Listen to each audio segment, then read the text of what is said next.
What is up, everybody? Welcome to the God Mode channel. Sorry for the late delay. Some technical difficulties. You know how all that works. Happy to have you all here, though, on this wonderful Friday night, starting an hour earlier.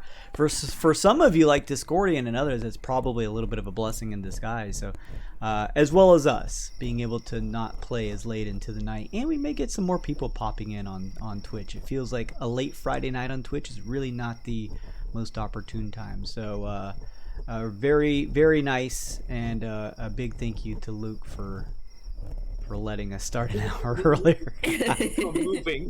I mean, it's yes, but even so, it's still nice. Thank you for moving 4 time zones so we could play an hour early on Friday. Yeah. It's all for you, baby. I appreciate that. Now move to Florida. Nope. Okay, all right. I ain't asking you to move the moon, baby. No. You did enough. A step too far, okay. I'm happy to have everyone in the chat with us tonight. I am JSO / the DMGM / the Wizard. This is Lucent Odyssey, our Oregon Trail style D&D adventure. Who else is joining me on this beautiful Friday evening? Oh, hey everybody, it's me, it's Luke. I'm here, and I am playing Lincoln. He's a big pile of bones, and he's a Fey Wanderer Ranger. What's up, guys? My name's Kevin, and I am playing Time or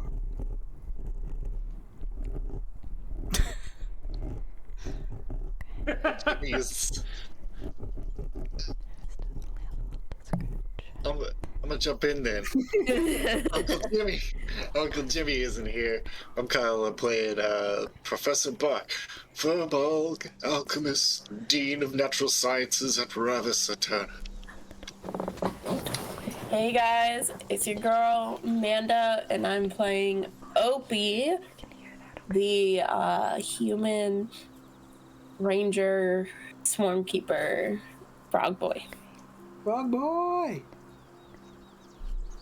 Hi everybody, I'm Nick. I'm playing Forte. He's engineer who is the dwarf that is here to protect the cart and repair it as we go find the source.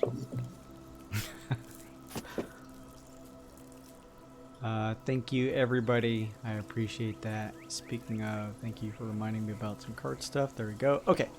Thank you, everyone, for joining us. Happy to have you all. Huge thank you before we kick off things, as always, to Amanda Otten for the beautiful character art you see here. Go give her some love over on Twitter. She may do a character commission for you if she has those open. Just go support her, give her some love. She did an amazing job on all these characters. I love them very much.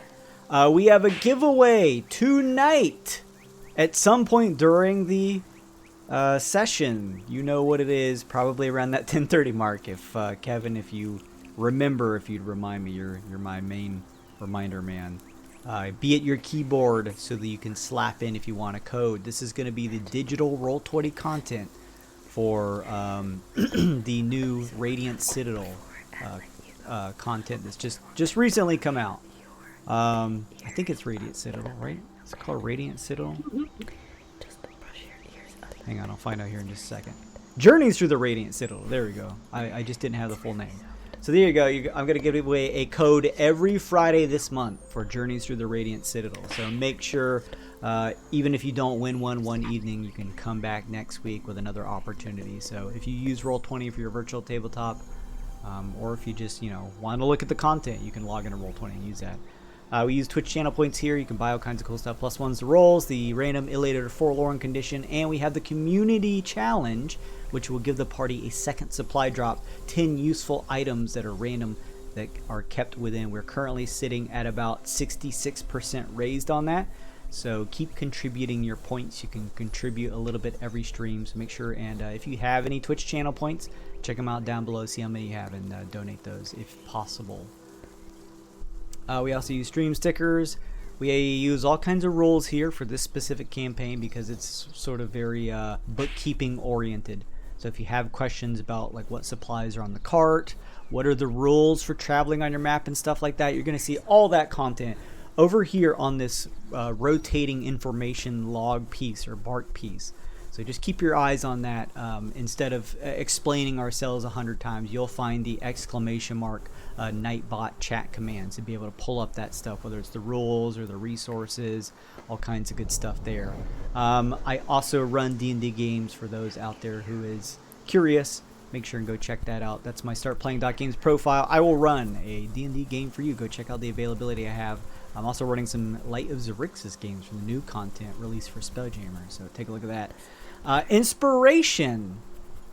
Does everyone have inspiration? No, we need to hand out inspiration. I'll do that when we play the intro. And also keep in mind, everybody, I really appreciate all of your support, those of you who chat along with us and donate bits or also do other stuff like, you know, raid the channel and things like that. But just keep in mind, I'm going to be trying to focus on D&D, so if you chat at me and I don't respond, just know that I'm spinning 700 plates at once. So with that said, I'm going to play the intro. We're going to hand out some inspiration cards, and then we'll roll to you once to give the recap while you watch that. So be right back, everybody.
All right.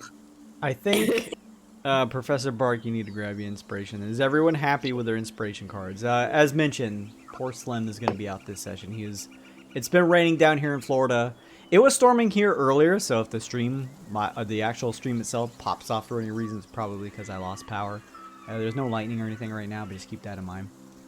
Is everyone happy with their inspiration cards? Or does anybody want to switch? Speak now or forever hold your peace. Otherwise, if everyone's happy with their cards, why don't we roll to give the recap from last week? Oh, Uh-oh. So, Kevin, if you wouldn't mind being as detailed as possible to fill Amanda in, what happened last time on Lucent Odyssey? Kyle did well. I didn't roll. Rolled a 1 in D20. Or in at D&D Beyond. So Professor Bach is going to... Okay. Okay, all right then. God damn it. Alright, we're giving it. Oh yeah, there it is. Let me take you back to just about a day ago, where we started off with a bit of a misadventure. We repaired the wagon. I can tell you in detail about it. And here, he skips that part and goes on to, and we traveled on. We traveled and we traveled to the immolated hilltops, and where we met Radim and the Druids of the Flare. As circumstances happened, they were the ones that set the Wicker Man out upon the, what's this section of... What's that called again? The raised fields. The raised fields. Mm-hmm. Sure, I meant like... That doesn't matter. This You mean the Yorvale region, right? Yorvale region, that's it, thank you. Okay, yeah. The regional name. I switched off my notes trying to find my notes. As circumstances have it, they set the Wicker Man out on Yorvale, and we were fortunate enough to defeat it just a couple of sessions ago. Last session before this. Yes. Oh, dear God. You're doing great, Kyle. It's been a long week, y'all. I spent a whole... Never mind.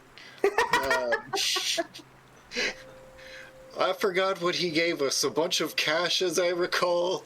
And maybe we gave them a bunch of water because the fireman, he dried up all the water of some sort. He gave you a fair amount of gold and the Phytan draft token, plant monster token. Ah, that's right. That's in the notes I don't have open. From there, we set out once again. And we ran across a magical store. We bought some magical items, a key of mystery, nothing to really worry about. From there, we went Cherry, which I was actually AFK for most of. But as I recall, the important takeaways where we learned of the Canterbury location in the Gleedokin Temple location has become more clear to us, though still lost. From there, we went on to the Stone Gardens, where Tynar's expert scouting revealed the green-haired woman just beyond the berm over there. He points over yonder. But as we were making our way to that, we got attacked. And our Orak here, and he slaps this stone, turned to stone. Oh. A very Russo! succinct recap. Thank you so much, Kyle, for that recap. That was actually very nice. Good job. So yes, you all finally found the location of the Stone Garden after visiting the raised fields in the immolated hilltop to meet the druids, who unfortunately were sort of the creators of the boss of this region, the Wicker Man. But had already defeated him by then, so you were given a reward and thanked by them. You reached the Stone Garden and found out that as you were poking around for the monsters, which was your initial quest to come here and vanquish some monsters, turned out to be some strange animated stone-like humanoids that attacked you all. Most of you are able to stave off any of the ill effects, however, at the end, as Kyle mentioned, the Cradle Arcs unfortunately succumbed to becoming turned into a stone statue. And thus, that is where the session ended, with you all standing, staring now. The lone draft animal that was the sole responsibility for taking the wagon along with you is now a beautiful statue. We also got the new mount, the availability to get the new mount thing from the druids. That's what they gave us. Yes, the Phytan token. Yep. Phytan token. So yes. Figure out how to get all the way back there. So yeah, you guys are standing in a beautiful open field. There is, similar to the apt name, the Stone Gardens, there are pockets of kind of beauty. They're probably like weedy flowers, but flowers nonetheless that sort of dot the area around here, mixed with the occasional old looking sort of dilapidated stone columns and areas where there are some stone steps leading up a little bit onto some very old platforms. Perhaps old temples were erected here at some point. You can see some of the stone walls and things like that that are around that sort of look broken down and just from the wear and tear of time. The twilight above you still sparkles as up ahead you can see the scintillating aurora of the Gleedokin creating the light time for you. So with all of this said, what would you all like to do? Opie is over by Russo the Auroch. That was his name. And he's just... It is still, child. Russo! It is a statue now. Did you already do checks on him last session to see if you can do anything for Nobody him? made any knowledge checks last session. Okay. We literally ended right after he turned. Yeah. So. Okay. No knowledge checks were made on anything. What are you gonna want? Are you gonna want Arcana? Well, what are you trying to do? If anything could be done for him. Arcana, survival. Ooh. I'll say Arcana, not medicine, but I will say Arcana, survival, or history. Survival. Okay. That's 11. With an 11, you're unfortunately not sure what can be done about the Arcs, Opie. Tyne, similarly, as much as you want to help the Cradle Arcs, or may want to help the Cradle Arcs, you're not really sure what can be done here. Professor Bark, with your 16 Arcana, You take a second, you come over, and as you were giving the recap, giving a slap to the actual stone statue of the Cradle Arcs, you kind of just run your hand over it, just trying to study it, maybe trying to discern the magical ability of these creatures and how they're able to turn others into stone like themselves.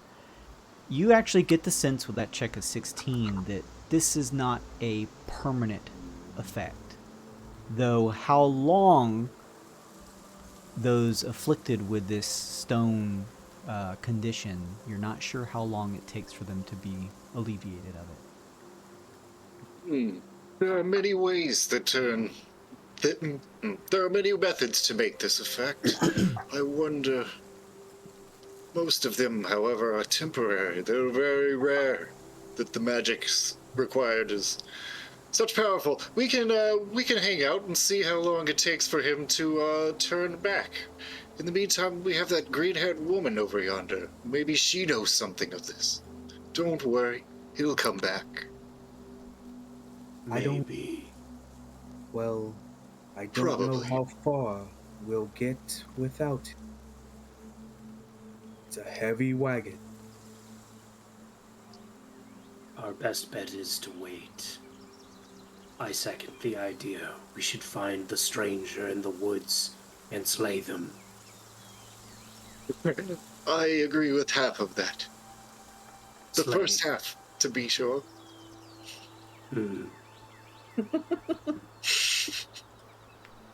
Yeah, you do remember your what was it, like a hawk, Professor Bard? Yeah, It was my hawk. Oh, Tyne's hawk. Okay. Yes.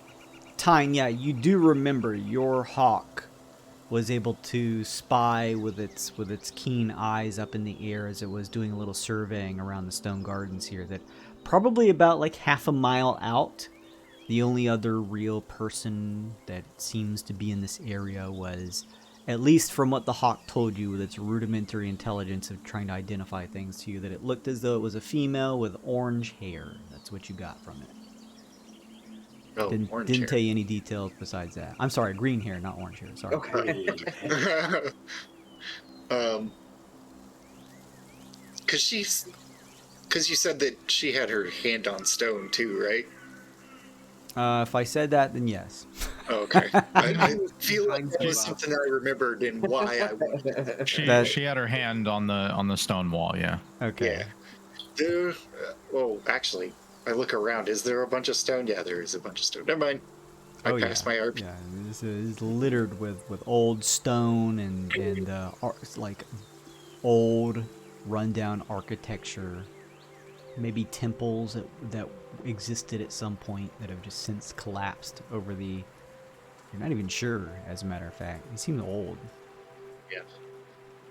Um, Mark holds his hand up to the sky, and you can see him like counting his fingers. How many hours of sunlight do we have left?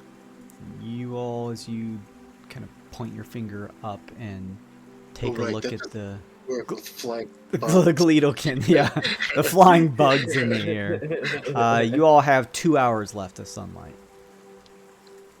Just enough time to find out if she knows where there's safety. I want to land my hawk like in a tree, like overlooking her, so it can keep an eye on her. How far can your hawk go?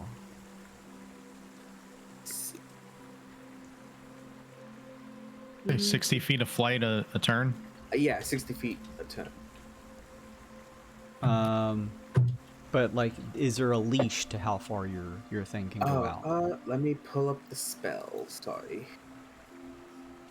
Find familiar 100 yards? Or is it more than that? I'm pulling it up. I should know. From you, 100 feet. Oh no, while your familiar is within, you can speak with it telepathically while it's within 100 feet. But then you have like a super mega one though. So just to recap, your hawk did see her, but she looks as though she's about half a mile out, which you know, translates to 2,500 feet away. You know. Okay. I mean, so your hawk could fly there. It Yeah. sounds like, but it maybe couldn't continue to have a communication with you. I think you cast your like mind telepathy on it too. I Did did. I and misremember that? You did. Yeah, mind link, and that is. Oh no, that's even less. That's within 40 feet. Oh. Yeah, I was gonna say. I think these things have some Okay. pretty tight leashes. Is the only thing. So your hawk could absolutely go out and kind of land in a tree. I'm just saying it wouldn't be able to maintain Yeah. any connection with you. Is the issue. I'll keep it flying. Keep it. Have it be like Overwatch. Sure. It But- continues to kind of flap up in the air. You can see its silhouette against the glittering aurora above you.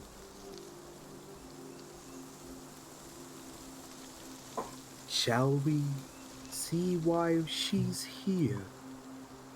Yes. Did we already check out the statue and whatever this is, or is it nothing? We have not checked that out yet. Yeah, we didn't. We like just came into the area, walked a little bit forward. There was, We'll as I attack. said, there were no checks made. Yeah. Not much has happened yet. We Yeah, fought. That is all that's happened on this yeah, pretty screen. much. Yeah. Okay, Opie's gonna go over and check it out, see what it is. Check. All right. Give me some type of check, please. I guess investigation would be the best. That's Sure. 5. Sure. Jen. It looks like a statue. It looks as though you would remember, like you wouldn't remember Amanda, but Opie would remember these stone statues look like they were hooded figures before they kind of animated and were able to pull down their kind of stone hoods and attack the party as they animated. The one back here actually sort of looks more like a warrior. He's wearing more traditional, what looks like kind of steel-plated armor. And the only interesting thing that seems to really be of note is there looks like there's a little kind of brazier in front of him that has some ashes in it that looks very old. Most of it's been probably blown away by time. Maybe an area where people conducted some rituals and stuff. In one of his hands, though, he holds out kind of close to you, Opie, appears to be like a stone scroll that he's maybe holding. Maybe has some pertinence to the area, maybe whomever used to serve in this region, but you're unsure beyond that.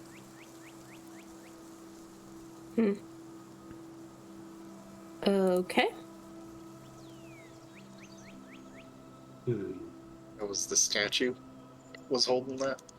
Yes, yeah, statue's holding like a stone scroll case in his hand. Cheers. I don't know much about people stuff, but I do know much about making stuff. Is the brazier, has it been lit recently, or? Give me a nature or survival check. Or investigation check, I guess, would work too. Nature. Check. Hey, 17. Looks like it has been some time. Can't pinpoint exactly when, but no time recently. This is old. If you wanted, I'm trained in it. You could have advantage if you want to roll again. Sure. I like that. Did you check over worse. here? Thank you, old friend. It's as you peer in, Professor Bark, it's like less ash and more just like the smears of maybe what once was ash that kind of sits at the bottom of the bowl. He stands up and says, I bet people don't come here because of the statues, because of the evil statues. And the scroll is definitely a stone scroll, right? It's not. It looks like a scroll case, but the figure sort of like just hold it with a hand extended, the other hand to his side, kind of doing like the arm out at his side against his waist, and he holds like a stone scroll case in his hand, just kind of gripped in his hand. Can I try to I don't know, move the other arm, see maybe if it looks like a lever, possibly? Yeah, sure. If you're doing that, just give wanna me an mess with athletics check. I just want to kind of mess with it. Sure. Okay. Athletics. I'd say athletics, or I'd even say an investigation if you're trying to play with it some. At least investigation's a +1. Okay. Athletics is a 0. Ooh, 8. Nothing. Maybe a mixture of both bad but also good, considering it doesn't seem like one of those nasty monsters that attacked you all previously. This seems like a statue. That arm is pretty stuck in place. I want to remove the scroll case. All right, how do you plan on doing that? Well, Lincoln's pretty tall. I'm gonna get up there and jiggle it, see if it comes loose. All right, give me an athletics check. Catchy, thank you so much for the raid. Hello, everybody. Welcome to our Oregon Trail style D&D game. Happy to have you all. No, it's an 8. They're trying to Doing jimmy good today. a scroll case out of this statue right now with a wagon stop. Their mount has turned to stone. It's no good. Happy to have you all. Lincoln, you grip with your bony arms against this like scroll case that appears to be made of stone and is in the clutches of this figure, and try to rend it free from the grip of the statue, but unfortunately are unable to. He has no muscles, literally, so I guess that makes sense. It makes sense. The old man and the pile of bones are trying to like shimmy this rock thing. Somebody light the brazier. Just satisfy my curiosity. Tyne will go ahead and just produce flame and drop it into the brazier. 1 fire damage. Produce Sparks the flame. lighter. Does that like work without any sort of like fuel to keep it going? Yeah, it's just I create a flame in my hand and I can light things on fire with it or curl Okay. it at things. It's So just you produce this sort of small ball of flame, and it ball slowly of flame. Yeah. falls into the brazier down below and sits there for a couple minutes, kind of reflecting off of the old, smeared, kind of weathered-looking brazier. As this happens, Opie and Lincoln, you hear, and you look over to see the fingers of the statue have removed themselves from the scroll case. Well, what do you know? Lincoln picks up the scroll case. You grab the scroll case, Lincoln, and actually now that you're able to kind of fully grab of it and take a look at it, that despite it being made of stone, it looks as though, similar to a real scroll case, one of the ends could be twisted off if you were to give a good enough athletics check. Oh. I'll let you do another one if you want to. Lincoln kind of looks at the scroll case and cocks his skull and looks around. Forte, you are strong. Come open this tube. In this jar of pickles. Okay, Uncle Jimmy, just stay with our friend here. It does not look like he will be going anywhere very much. You got Yeah, it, boss. Yeah. For some reason, I just want to stand around like a mook. I don't know. Yeah. Hey, forget about it. God Forget bless. about Uncle Jimmy, please take a Union coffee for most of the time today. Ain't gotta tell me twice to lean around and flip a quarter. Okay, Lincoln, what do I need to apply some force to? He hands you a stone scroll case. Okay. Strength check. Athletics, please. Athletics. Athletics check. Yo. +2. Yo. Oh, Yo. There it is. Something right this week. yeah. See, it's very simple. What you have to do is you have to counter twist as you twist and apply force in 2 directions. There you go, Forte. A good boy card to you. Also, you are able to, applying some pretty strong pressure with your hardy dwarven fist, crack the edge as the stone begins to swivel, and you see, very similar to some other devices, there's like a spindle underneath the edge, and you can just kind of keep twisting the stone end, and it pulls off. You tip it.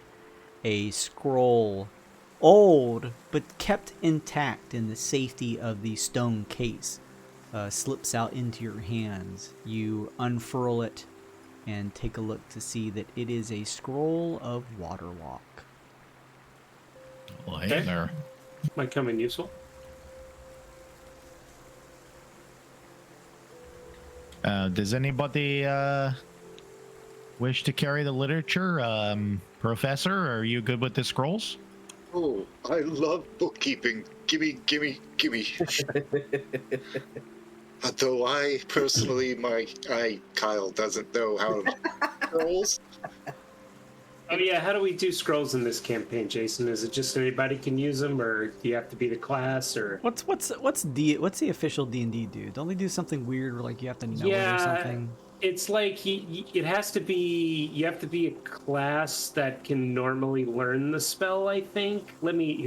I'll look it up in Xanathar's Guide to Everything, which I believe sounds stupid to provides. me. Let's see, scroll. Here we go. Downtime activities. Oh, did you find it? No, it brought up a lady water walking. Nice. If the spell scroll is on she's- your class's spell list, but of a higher level than you can normally cast, you must make an ability check. Blah blah blah blah blah. Let's see. If the spell is on your class's spell list, you can read the scroll and cast it without providing any material components. Okay, so water walking is like druid, and I think Druid it's third level. I Yeah. looked that up. yeah, it's druid and cleric. So I think we're pretty good to go there. We got Available- Cleric, druid, ranger, and sorcerer. So we got Oh wow! covered on every all angle. of us. Oh, there we Yeah. go. We can all cast it. We don't even, Yeah. we don't have to go there. All right, cool. Sweet. It is third level, so we'd have to make an Arcana check with it. It's DC 13. Is anybody- Ability check using your spell casting modifier. Oh, okay. So that's within range of anybody then. Okay, cool. Yeah, it should be. Not me. Except Oh. for, like, You don't have spellcasting ability. No, mine's very low. Oh, that's what. Yeah. I got you. Take it, Professor. Take it. Well, then I'll just take the bookkeeping. Scroll of water walking. Neat. What a cool day. Our mount died. We got a scroll of water walking. What a cool day. He'll be fine. He's just having a nap. yeah, won't be water restful. walk now. It won't be restful, but he's just taking a nap. We should Well, find our prey before she escapes. Yeah, I guess we should go find this woman. We hunt. Okay, you all head in the direction that Tyne's hawk spied this female person, I'm assuming? Yes. All right. Yeah. You begin to head that way, hoping that with time your cradle arcs, mount, or draft animal will eventually come unpetrified as you begin to head through the Stone Gardens area. Do we want to leave somebody with the We do we already want to are. leave Uncle Jimmy? Yeah, I'll stay right here and look after this Jimmy, thing. Yeah, you got it. Thank you, Uncle Jimmy. Yeah, of course. What else am I gonna do? I sprained my ankle after the last battle. I gotta stay back. My back hurts so much from carrying you guys. All right. Okay, so Uncle Jimmy's gonna stay behind as the rest of you go. We're not changing maps here. This is Theater of the Mind as you begin to head through the Stone Gardens area, making your way over to where the hawk spied this woman. Eventually, you come upon another clearing similar to the one that you were in with the Cradle Arcs. You see the woman up ahead, probably like 60 or so feet. She looks as though she's kind of studying one of the nearby stone walls that has this strange writing kind of written onto it. Her back turned towards you. You can see she has long flowing green hair with what looks like occasional yellow strands mixed within. She looks like she wears a maybe exotic armor that looks to be made of an unknown material. It's green with dark brown and black spots mixed amongst it. Lincoln slowly unsheathes the dagger. Oh, I said find, not the second part. Just Thank you. We'll find you something to kill, don't worry.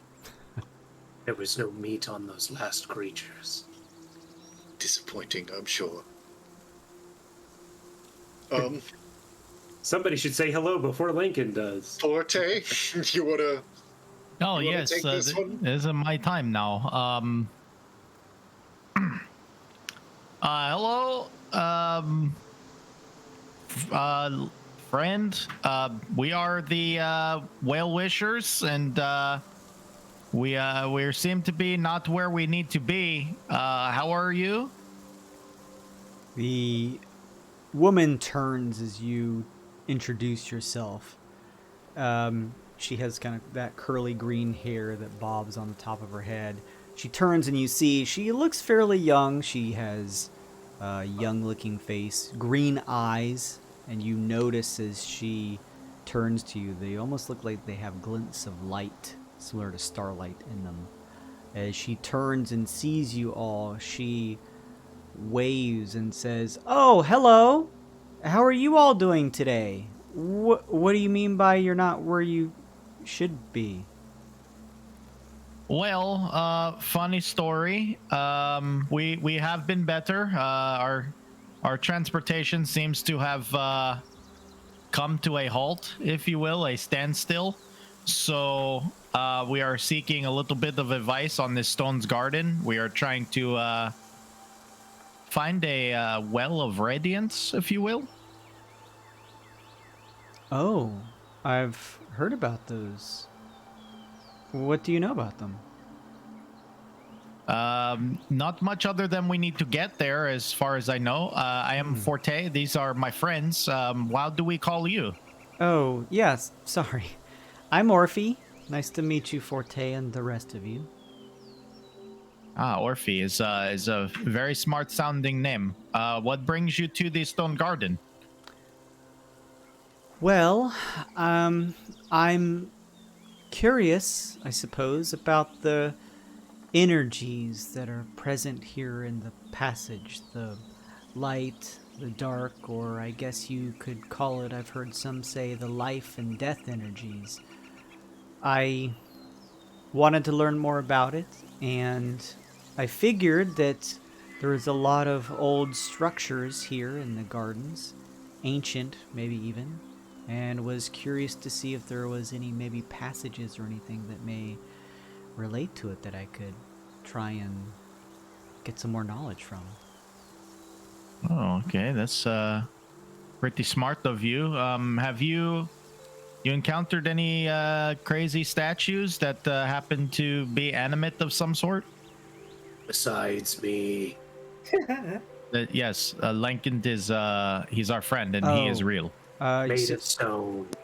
So not one's made of bone then, just stone? Stone. Well, I've seen a lot of stone statues, but none that have been crazy or come alive. Have you? Insight check. Yes, very much we have. A little too close for comfort. 15. I'm trying to tell if she's telling the truth. Sounds like she's telling the truth with that. That is pretty fortunate because we were severely surrounded and almost ran into a stiff situation, if you will. Oh, that sounds bad. It was very, very bad. Are you do not travel with friends? No, not really. We run into a lot of people that are A lot of vagrants and vagabonds here in the cradle, just deadly area, just people riding solo. real way. And their armor trimmed and ganked out here. Like, I don't know what's going on. Well, do you know of any other monsters? We were sent here, you see, to clear out the place of anything dangerous. Well, I've seen a couple dangerous creatures here in the passage, but specifically here in this garden area, it's been pretty calm from what I've seen. If there's nasty statue creatures that supposedly give you a crazy time. I haven't seen any of those. I think that's We- for the best. I'm gonna have to ask an out of character question. Do we know that? Well, no, never mind. Good talk. Yeah. Well, Do you know anything? Do you know anything Thanks. about? Do you know anything about spell casting or let's say hexes or curses that maybe petrify people? Do you deal in the such things? Ooh. No, nothing like that. That sounds pretty wild. Okay, so just the traditional stonework. Who is this lady? She I'm just kind of out here. she points at the wall, and again you kind of see this interesting looking like writing that's been chiseled into it. She says, "I was maybe hoping if one of you could maybe like help decipher this." I was trying to read it, but it's really hard to read. I don't understand any of it. Ooh. Opie's gonna take a look at it. Is it any of the languages he knows? Common, Draconic, Primordial, Sylvan? Those languages, none of those. You're not able to read any of those. Hey, how about Goblin or Elvish? None of those. Damn. Keep going. druidic or giant. Professor Bark, this is written in Old Druidic. Nice. I can read that as well.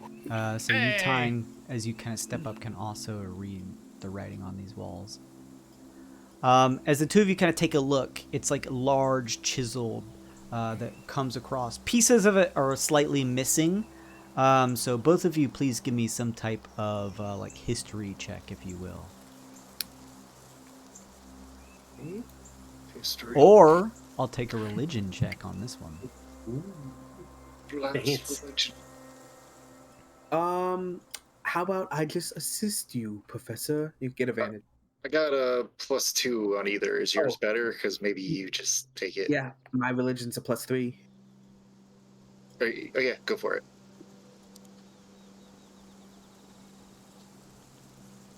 Come on.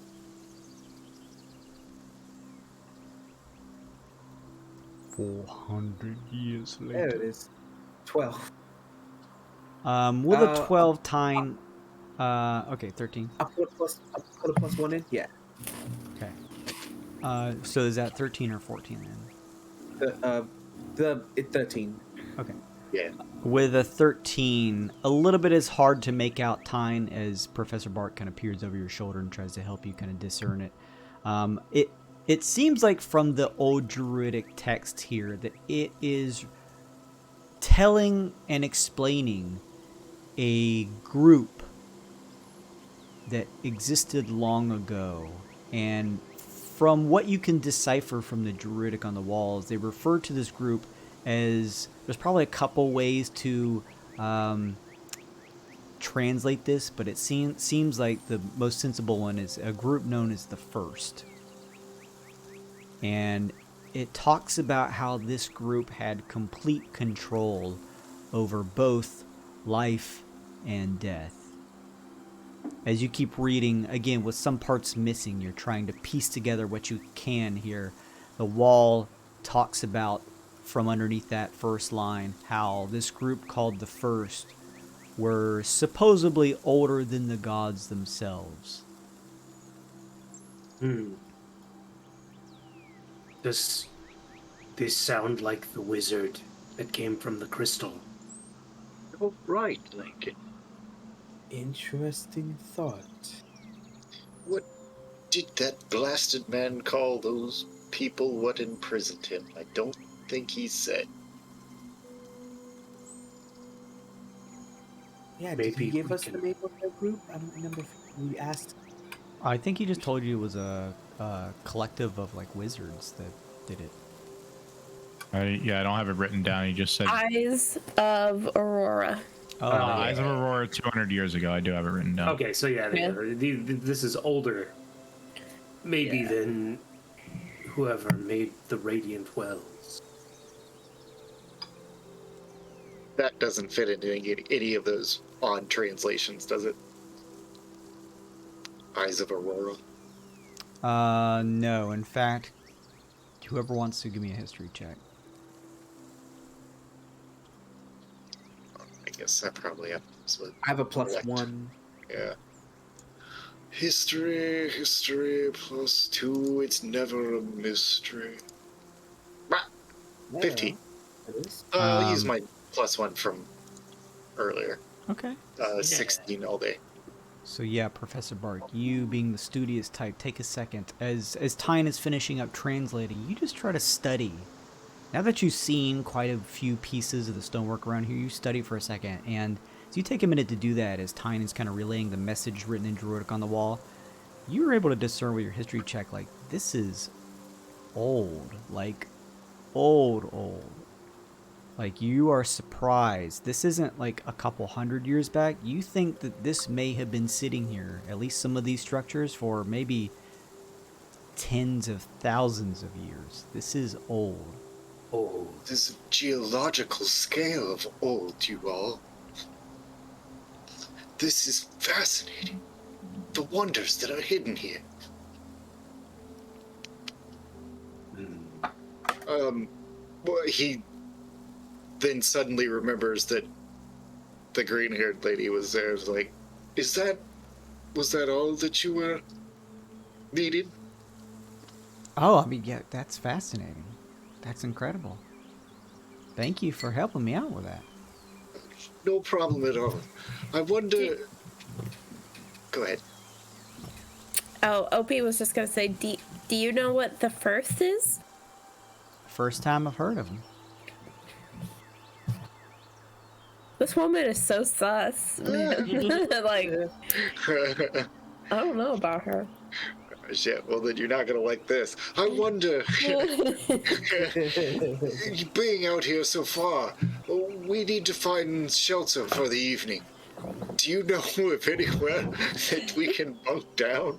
My goodness, dude. Maybe a cabin in the woods somewhere. Yeah, she's like, come to my cabin in the woods. She looks fine. around and kind of scans the area with a hand at her brow and says, I don't really see too many places that seem to have any type of roofing over them, so I haven't really been in the area for that long, so I don't know of any place specifically myself.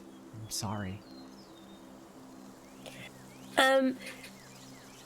Just random question.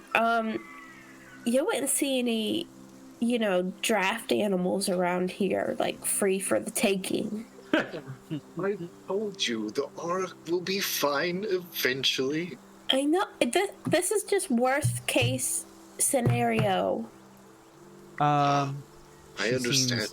she has a confused look on her face. I've seen a lot of animals. Can you explain what a draft animal is? Quite big. Big enough to pull a cart? I have seen larger animals here in the passage, but nothing that's nearby here, I think. At least that I've seen. No. Okay.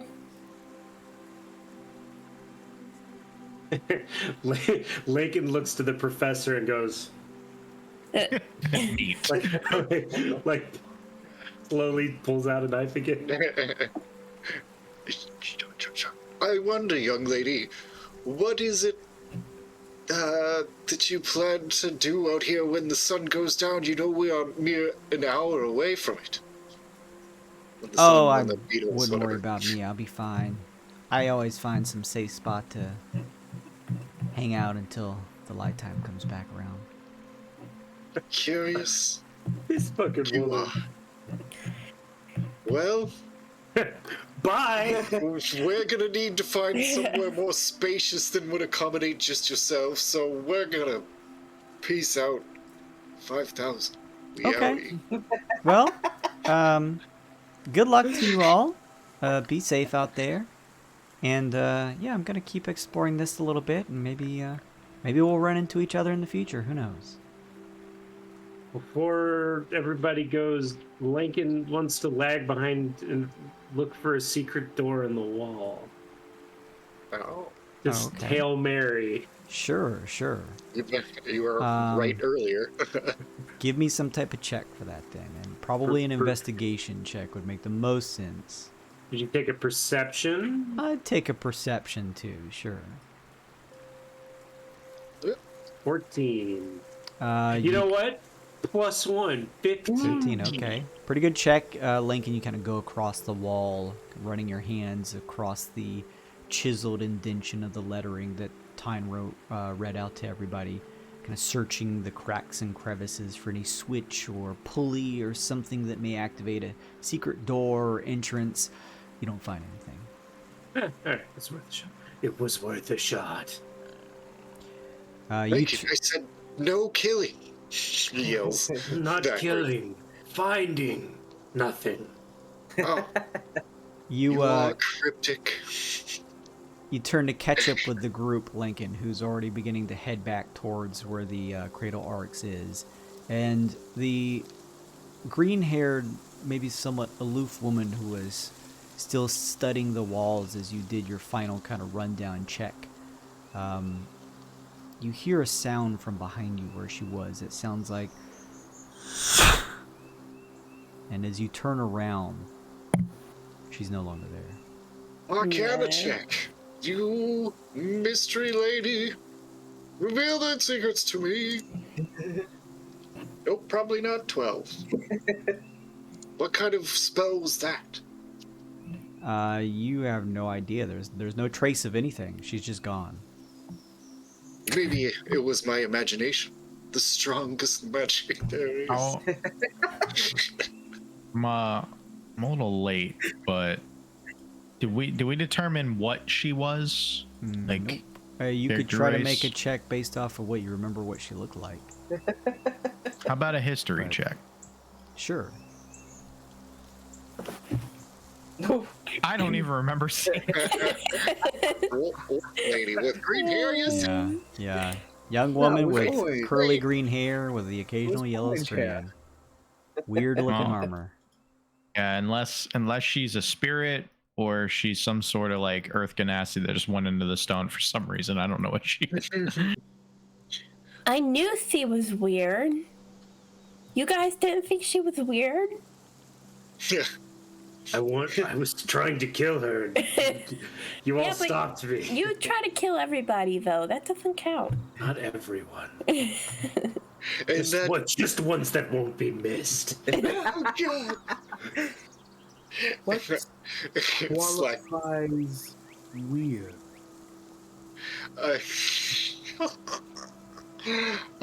I silently kind of just stand behind him and I'm like, weird. Everybody's weird here. And wild. All right, should we set up camp? Or like Yes. set up like a perimeter or something? We might be here for a while. As you guys begin to head back towards the Cradle Arx, making your way back, pushing through some of the stone pillars and stuff, you see the clearing where the Cradle Arx is, and about 30 feet away are 3 other wagons pulled by other Cradle Arx. You see at the front, there appears to be off of a Cradle Arx. So the two wagons in the back, riding them on at the front of the wagons, are what look like 2 dark gray colored skin gnome or dwarves. And then at the front, tapping Where at are the these stone Arx, is a familiar dwarf who has a golden construct arm and hand, and is just kind of tapping at it as you all push ahead. What would you like to do? Oh, is this Valse? It looks like balls. I think first business is Uncle Jimmy, being a rogue and a scout, would have found himself a safe distance that he could join us. Yeah, now. I'll say like he's hiding in a nearby bush, who like keeping an eye on them as you all kind of push ahead to where you haven't been seen yet, and he's like, hey, down here. Yeah, they showed up probably like 15 minutes back. Been poking around here. Didn't want to engage without you all first. That's Valse. We know that guy. And me to Opie's shoot him just in the gonna head? walk. Opie's just gonna walk out. No. No. Hey, but we know him. He covers he covers Opie's mouth and says, "Shh. He doesn't know we're here yet. And I don't intend to lose the element of surprise. Everyone arm up. We are going in." Yes. Fine. Jimmy, I told you we'd find something to kill. Opie's safe now. You want me to put one through his head right now? But he might be here to help us. Ice him, dude. Bark kind of takes a player survey here. Opie wants to go talk. I'm pretty sure Jimmy wants to go kill. Bark's down to fight. I mean, they tried to rob us in broad daylight the first time. I imagine they're going to try to murder us in the dark in the woods. Sorry. Just collecting a toll. For what? No. What do we own around here? They followed us past it now, and if they were cool, they'd have been fucked off a long time. Sorry, Opie. This is maybe too adult for you. But these guys gotta get it, and they're gonna get it good. You now see Valse, like, the other two are just sitting on the wagons, these other dark-skinned dwarves, and Valse is kind of stepped over and is just sort of like poking around with a stick at the brazier with the ashes in it.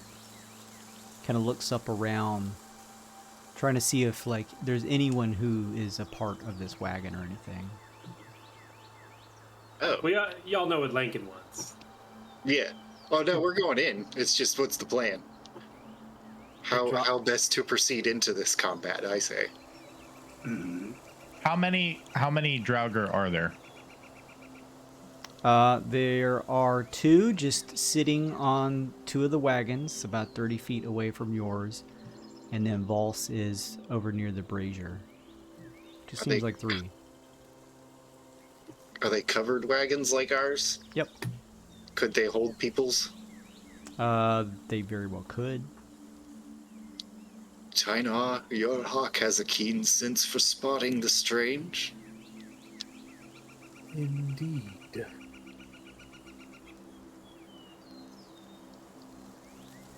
Maybe there's someone in there. I'd rather know how much force we're up against. So I will have the hawk like kind of fly where it could kind of maybe look down into the wagons from above. And it would need to actually go down to about eye level to be able to see inside because they're covered. Oh, really? Okay. Yeah, they're covered similar to your own. Is there a tree somewhere where it could land? Sure, And sure, like- yeah. There's pockmarked trees and shrubbery around here. I wanted just to like hover in front of the wagon and look kind of suspicious. Right. No, your hawk sort of dives in as if it's just sort of a natural element of the surrounding area and just kind of quickly and swiftly flying low to the ground, kind of picks itself up once it nears one of the nearby wagons and just perches on one of the branches in the kind of cover of the tree leaves. Are you sharing a vision with it? How are you connecting to it? Yeah, it's gonna obviously try to look, and then I have both psychic link with it, and it can just, let me see how that wild. Can you see through its eyes, or is it just communicating through speech with you? Fine, let me go back. Acts independently of you. It can communicate telepathically as an action. You can see through your familiar's eyes and hear what it hears into the start of your next turn. Yes, so I can. Okay. Gaining benefits of any special senses the familiar has. Then in that case, you're able to sense. You guys are probably like right here, and then let's do some token stuff. Let me see. As your hawk lands, you are able to notice. Here's the NPC. So there's Valse, and the two others are probably on similar wagons out here. you this to the back. Oh, okay. They're not surrounding us. Oh no, Or they the just wagon, it's rather. like they pulled up to you is all. Oh, okay. I thought they took a more aggressive stance, but I still say we beat their ass to death. Yes. The hawk lands in a nearby limb and is able to peer into the back of one of the wagons, and sharing your sight with it, Tyne, you're able to see the inside. There is what looks to be maybe a couple mounds of some different things. A lot of it is sort of like covered in wraps, so it's hard to tell, but it looks as though maybe it's some type of like rock work that's been stored inside. Stonework, pieces of stone or gems or something in the back. Minerals, perhaps. Do they have any of our stuff? The hawk does not spy anything that looks as though it was stolen or anything like that. Oh. And it doesn't look as though there is any extra figures in any of the wagons, at least from what the hawk sees. In either one? Okay. All right.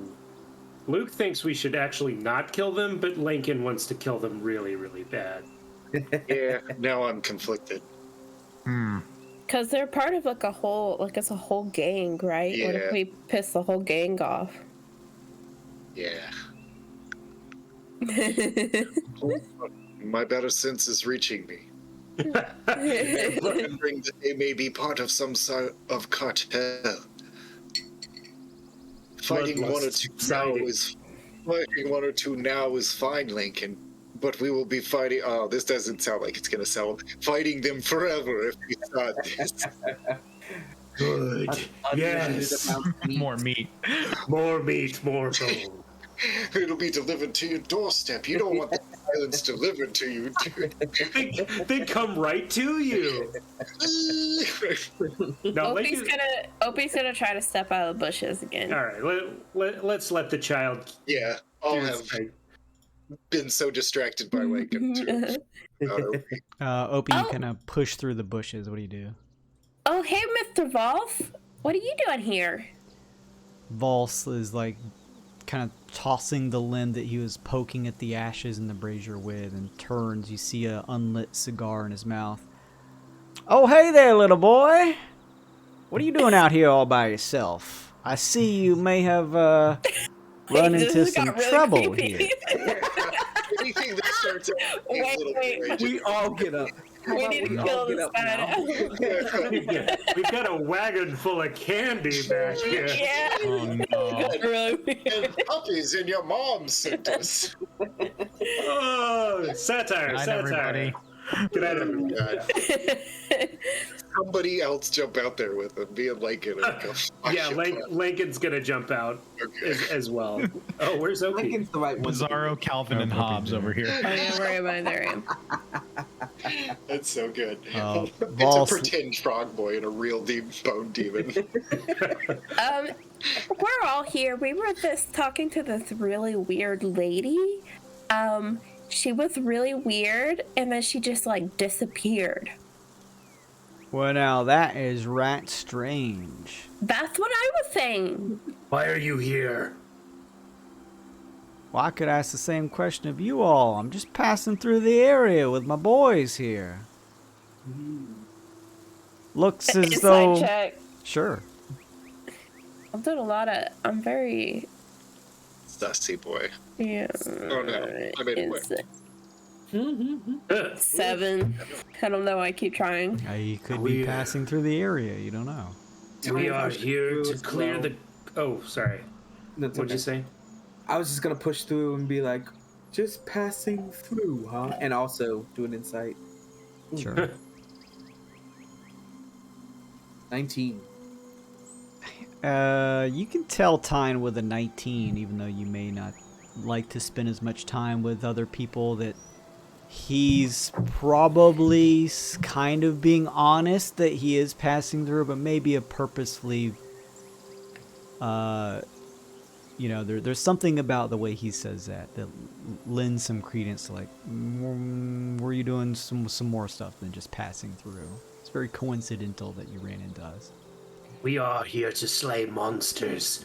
If you have business in this area, then perhaps our interests would align. Well, not specifically this area. Already cleared most of what's left. Mostly stone, nothing particularly valuable. But seeing as how it looks as though the Gleedlecon ain't gonna be out for long, and considering it looks as though your poor mount over there is taking a little bit of a turn, if you will, perhaps we could all spend the evening together, he says with a smile. This is the worst idea. I looked at Tyne Air. What does Tyne Air think? Well, you don't sleep, but they don't do that. I try to whisper. Always keep an eye.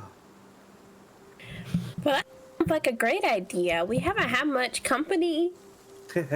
Well, I'd be much obliged to give y'all some. What do y'all think, boys? He turns to the other Durgar. You kind of see them sneer. One of them kind of spits to the side. I'll take that as a yes, he says as he turns to you all. Very well. Well, we weren't going anywhere anyway. But you are to stay far away from our wagon and statue. Oh, that's fine with me, Ball says as he kind of steps on over to your group. So, once we get through the evening, I'd be happy to allow you all to give you a little lift back to this, what is it, this Helper's Hand Guild y'all associating with. I could take y'all back there if you needed a ride. Oh. That won't be necessary, Bark says, actually emerging out of the bush. Nope, we are not getting into this. You see, it's only a temporary turn of fate for our poor Orog friend. I'm sure he'll be back to normal soon. You sure about that? He looks like a part of this whole area now. How sure would he have been after that check? What do you mean? The check that I made that gave us the thought that it's a temporary thing. Oh yeah, How you sure still am I? assume it's temporary. You just have no idea how long it's gonna take. Oh. Professor Bark is really smart with these things. That's why he's a professor. Now y'all are just damn resourceful. I like that. Yes. Sage, something about survival being something that makes you learn something. That's an assemble your own character moment.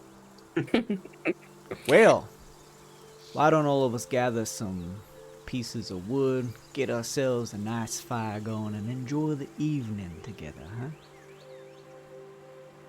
Fine. On your way over here, did you see a large place where it was all burnt and stuff? The whole forest? You talking about the raised fields? I've been across that place a couple times. Heard stories that it's best not to stay there for too long. Yeah, it was crazy. There was this giant wicker man and beads and stuff. It was really crazy. Wicker Man is real, huh? And y'all ran into the thing. I've heard stories about it, but never ran into it myself. It was real. And now. Yes. Seems you've missed your chance. Well, I don't really know why I'd want to get myself tied up into things. Y'all seem much more like the type to jump at those types of opportunities. Me and my boys here, we got more specific tasks assigned to us. Yes, well, we didn't go looking for the opportunity, but when it found us, we made sure that we took full advantage. Well, good to know that it looks like most of you survived, he says, as you all now look around to realize that Uncle Jimmy is still hidden deep inside of the bush. I don't trust it, you guys. Forgot the accent for a second.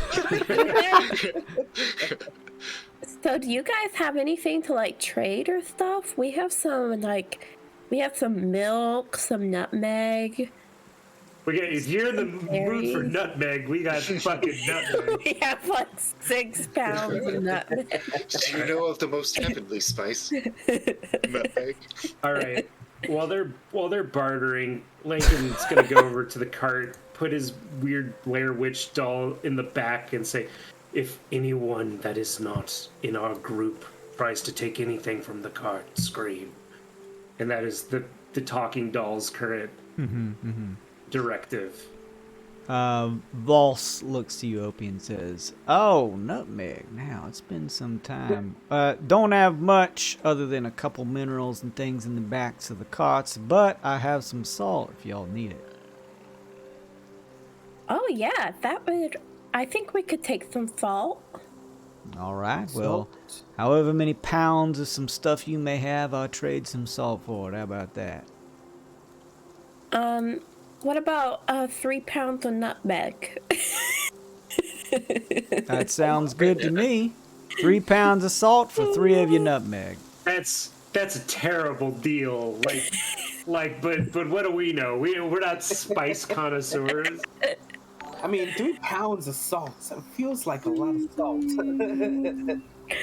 Salt does have a lot of applications, though. Yeah, more than nutmeg.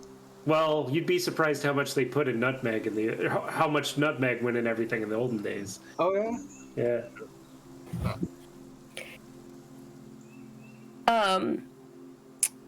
Well, I guess what can we use salt for? We don't have to preserve any of the food. I mean, for Trade. cooking. It's an ingredient for your cooking recipes as well. Ah, Oh yeah, we have recipes. I forgot about that. recipes. Wound dressing. You can use it to purify dead bodies. Salt that's is true. salt is worth its weight in gold, my boy. So is nutmeg. Why do you have all these crystals and stuff? Did you find them? We are, let's say, excavators by nature, and that's part of why I was employed to come into this region and do a little digging. Oh, that's cool. Indeed it is, little one. Now, why don't we get that fire going so we can get prepped for the evening before these bugs begin to scatter? Opie's gonna go to the wagon and start setting up, the usual camp. Yeah, Voss kind of begins to head over back. As he does, one of the Durgar kind of pops off of the wagon and says, "Voss, what are you doing? Why are we wasting time with these people? I'm sick and tired of these antics of yours. We're just wasting time. Your curiosity with them." Voss rakes, he pulls his mechanical arm up, and out from in his sort of like arm cloth that hangs over his arm, a small gun on like an extending contraption pulls out into his mechanical grip, and he fires the gun into the head of the Durgar. Yeah, nice. Sick. Meat. The Durgar slowly just falls over as a trickle of blood comes out of the top of his head, dead. Now, what's the meaning of this? Opie's like right behind him when that happens, like right behind Balls, and he just kind of pops up and he's like, "Wow, that is crazy. You have a gun on your arm?" Blows the smoke from the gun as the extender contraption begins to retract and just sort of looks towards you, Opie, and gives you a smile and turns and says, "All right, grab a shovel," he says to the other Durgar, who's just sort of like standing now with the reins with the cradle arc in front, just sort of like staring at him like, "Oh shit." As he says, "Shovel, you're gonna dig a 9-foot hole.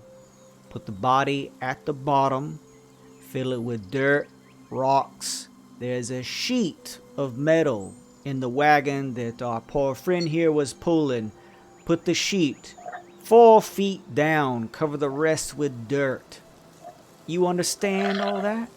The Durgar at the back wagon says, "Yes, sir." "Good," Voss says.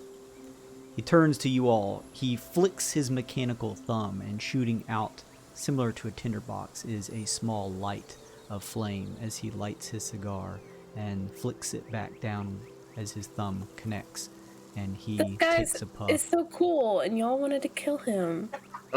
Being more so now. Please stay away from that dangerous man. He looks to you all and says, sorry about all of that. Let's just say my boys here aren't being paid at the same level I myself am.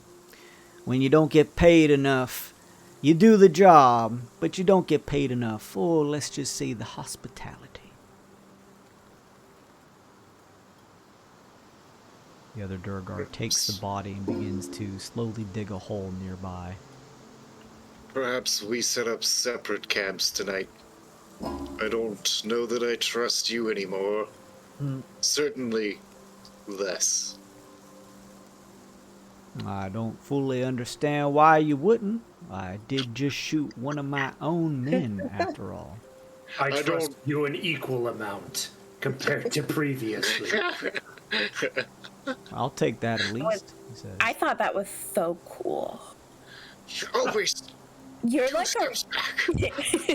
you're like a real leader, aren't you? Are you like the boss? I like to think of myself as something of a good leader to my people.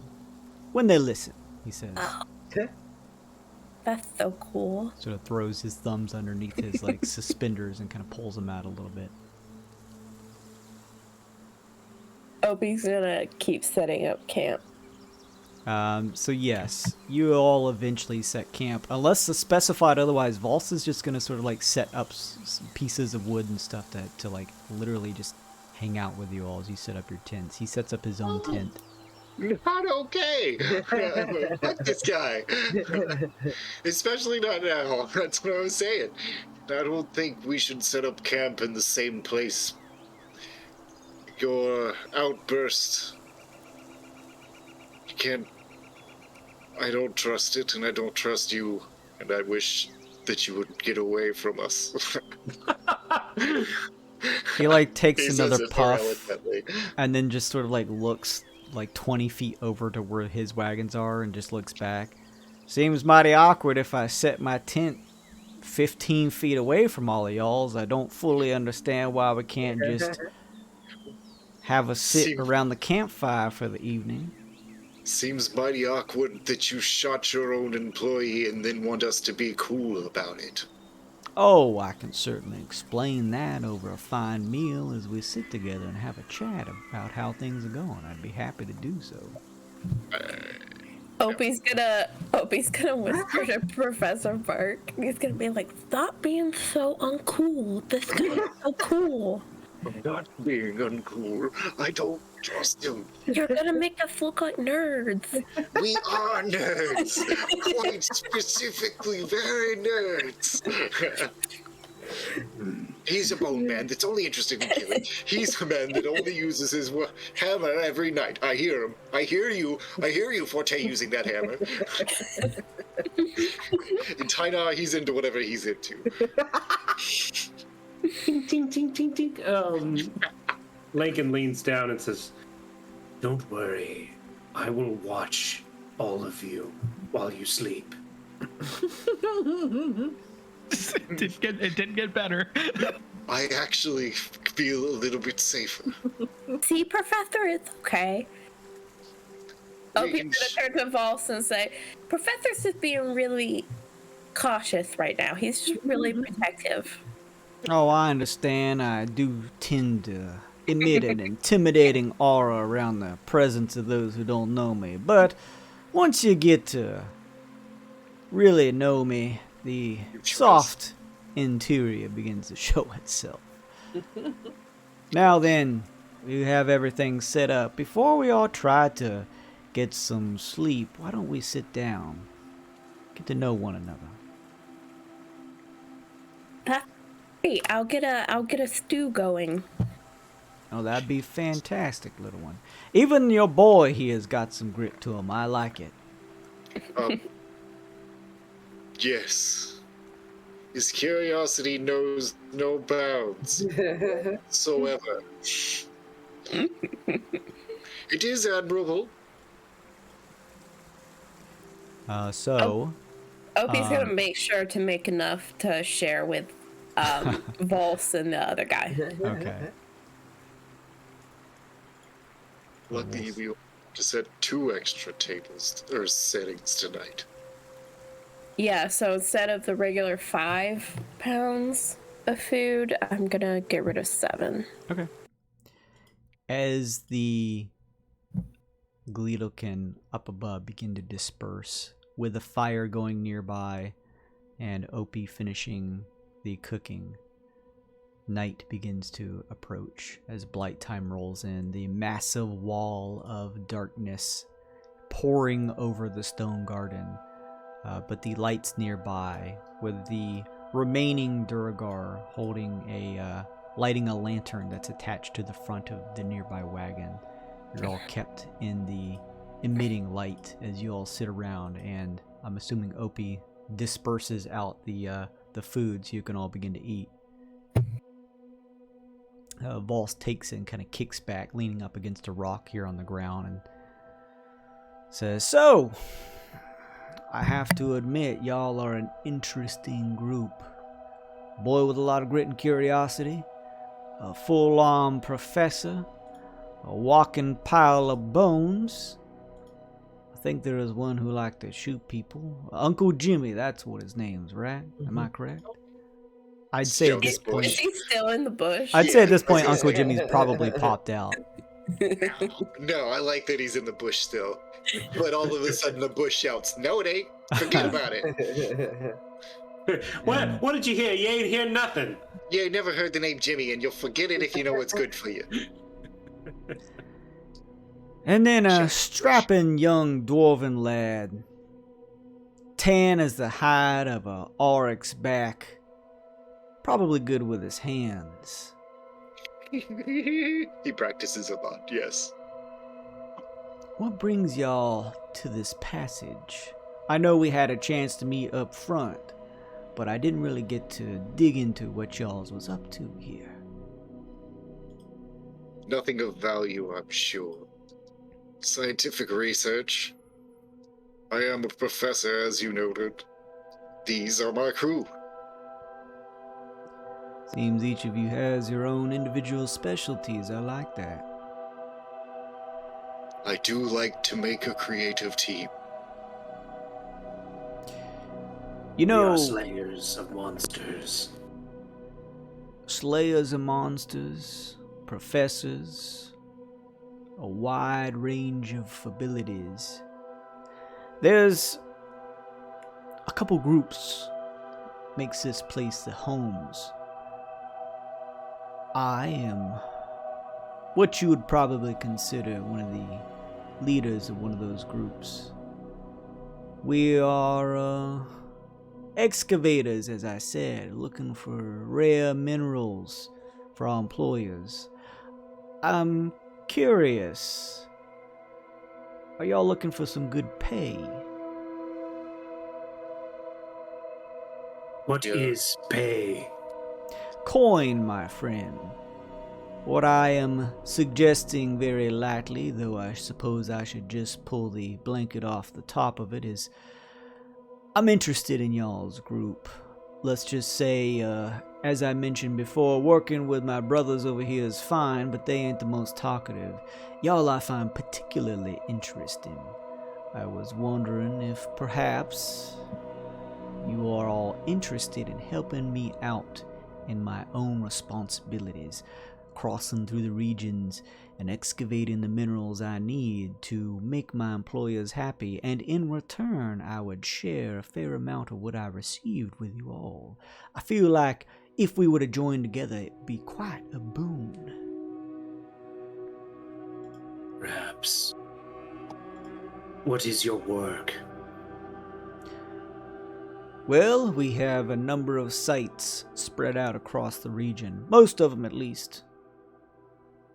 We use a network of my people and a number of strategies in the stonework and understanding the leylands here to find deposits of a specific mineral. Y'all ever heard of Dantium before? Maybe? Let's say yes.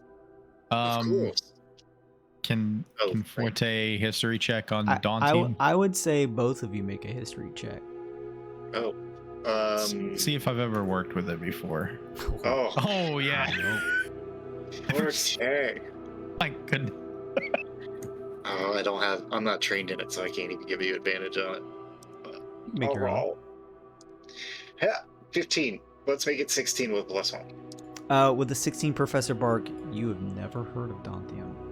I've never heard of Dantium.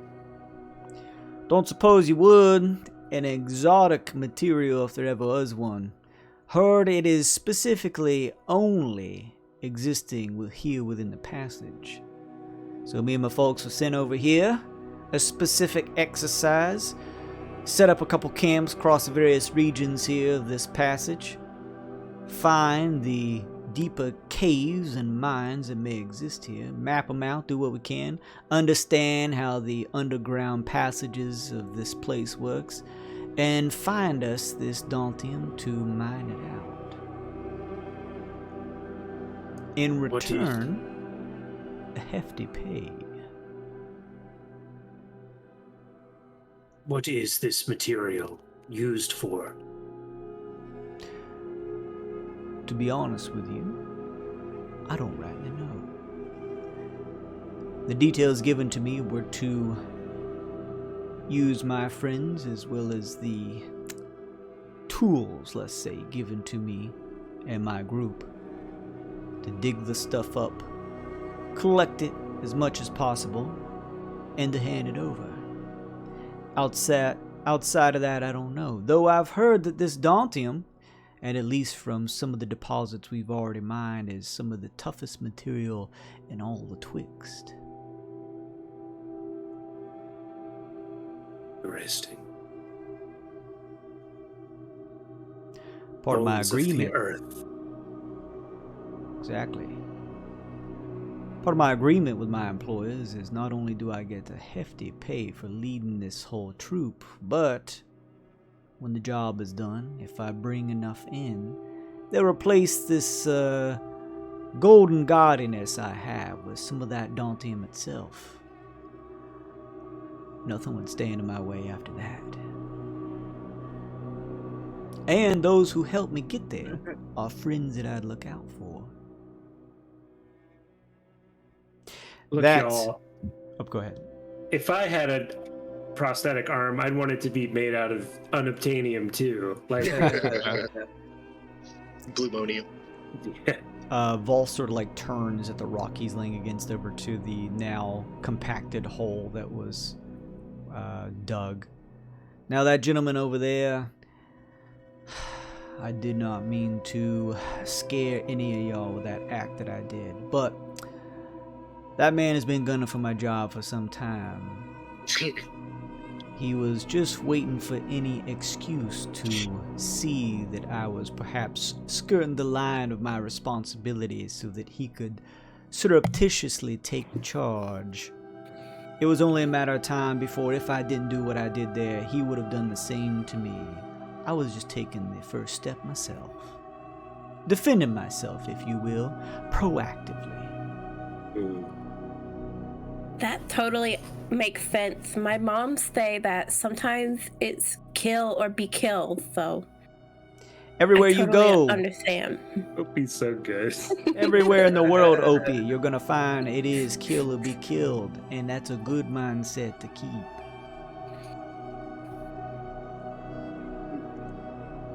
It's a Fine. Sorry, go ahead. I was not adding anything. Go for it. Where can we find this substance? Well, if y'all was interested, I suppose whenever y'all found the time, you could mosey on over into the 3rd region. That's where most of my camps are set up, me and my boys. We're known as the Scavengers. You'll likely see us here and there. If you happen to come across any of our outposts, if I'm not there, you'd likely want to avoid them.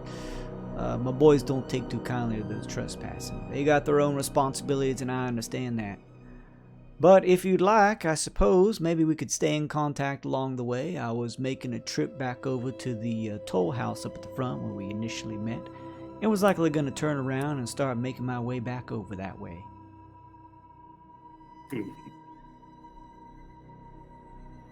Maybe a discussion for the morning. Oh, for sure. For sure. Bark's inner monologue says, I'm pretty sure the Auroch will be better by then. To be fair, it is a lot to think about. But let's just say I'd love to have you as part of my team. I find you and your eclectic group to be particularly interesting. One of the most interesting things I've been seeing in this place for quite a few months now.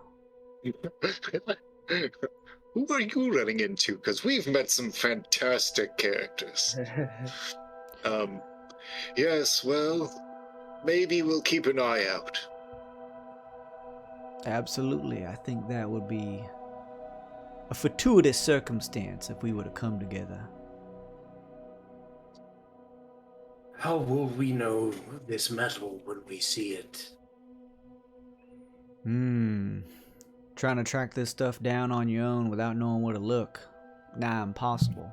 Took us several months before we even found the first deposit.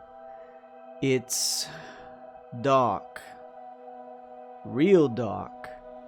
But in the light has a certain sheen to it. Like ripples. Kind of like pouring milk into oil, I suppose. How weird. Hard to tell when you're deep in the mines. But all the more reason if we work together, I could give you the inside scoop and my boys know more properly what the stuff looks like. A mutual agreement between one another. Perhaps in the future, y'all go on a couple missions excavating the stuff for me and I hand you a little bit of pay. Big pockets for the people I work for. And I am happy to spread the wealth amongst my friends that I make. Sounds fine to me. What do you guys think? So, yeah. Doesn't hurt to keep an eye out. We could use all the friends we can make. Even the ones that might murder us later, because he's clearly done that. Look. I mean, clearly when he gets the arm, a big red health bar is going to appear over his head. But until that time, he can get some extra cash. Fine. Yes, well, I guess research materials are expensive. Okay. Well, mull it over in your minds. Think about it. If we cross paths again, I would be happy to accommodate y'all's maybe lending a hand for me. Sure. Fine. We will see if we can find these bones of the earth. I am curious, though, before we put a nightcap on all of this. Y'all come here to the passage. Y'all mercenaries? What brought you here?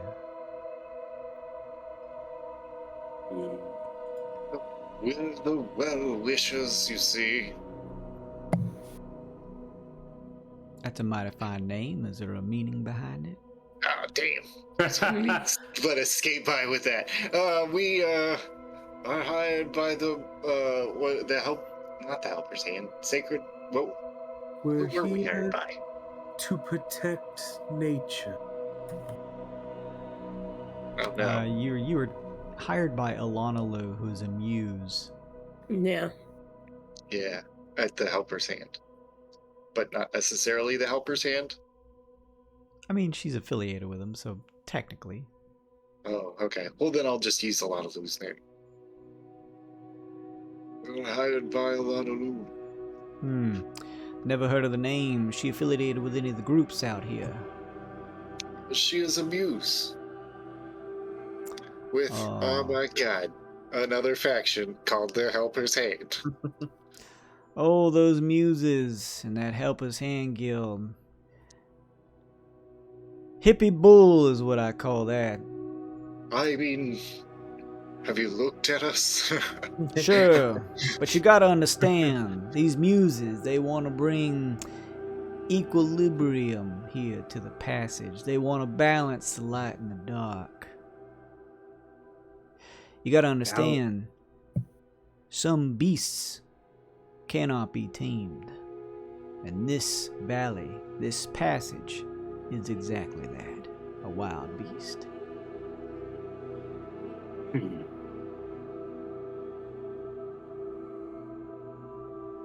We will think on this. I will think on this. Just keep it in mind, fellas. I know we may have got off on the wrong foot, but if it means anything, the coin y'all gave me, I was going to use to help transport you back if you needed a lift here. I am a kind and hospitable man, and I like to help those in need. So, if y'all find yourselves crossing paths with me again and the lure of the job offer I may have passed by you all, at least here and there, is tempting to you, and you may find this job with the muses to be rather unfulfilling, which I'm sure in time you will, y'all come to me, call on Vols. Ain't nothing better than setting the heart right than a nice pack of gold in your hands.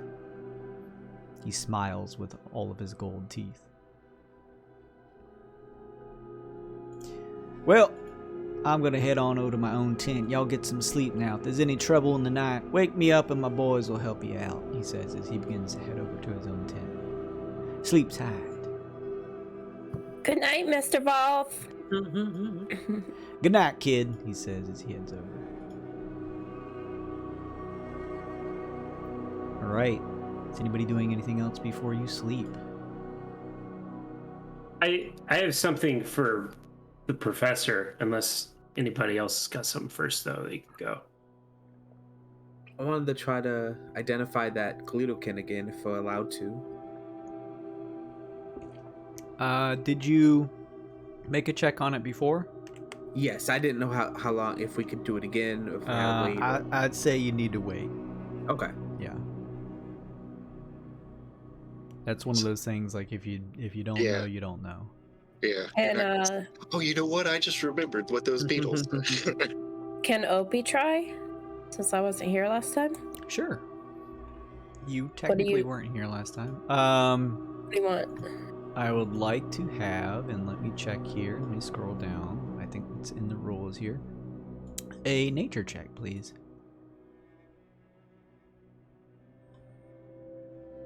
Four. Oh, man, we're never going to identify this thing. No idea. Nope. But you do all know that the Scuttle Shrine that you were told about, who serve the Gleedokin, could do this for you if you were to go there. Yeah. We're heading that way eventually. Yeah. It's yeah. Okay. Yeah. And then Lincoln? Professor. Oh, yes. My weaponry is lacking. Oh, I see. I can do what do you need? Lincoln takes a hand and reaches into his robe, and you just hear a cracking noise, like a loud snap, and then this like sharp chiseled rib he pulls out, and he says, "Can you make it so that it could pierce the hide of the beasts in this land?" He just wants it magic. He just needs a magic weapon. If you have returning weapon, that would be the jam. I do. Oh, I have to hunt with javelins, and they're so expensive. I can spare it. I will work on it over the night and give it to you. what was that, Forte? I was gonna say, do you get more than one item at a time to do that too? Or? Yeah. 3. Oh, okay. All right. You're good. Yeah. All right. I didn't ask Forte because giving a throwing dagger +1 isn't very useful. Yeah. Oh. I've enchanted his shield is what I think he was asking. Yeah, I didn't want to No, you good. have it. I didn't want to have it up and then it had to get moved because I would take it down if you needed a slot. No, All right, you're good. You need to keep your shield. You're our rock. Yeah. Yeah. Thank Returning you. weapon. Thank you, Professor. This will be useful for slaying our foes. I agree. You're very welcome. That's why I chose a rib. It's like a boomerang now. Yeah. That's good. That's Smart play. Nice. I don't know if I can actually add a returning weapon onto my character sheet, but I will try. You can just text that in a dagger, I'd say. Yeah. Let's see.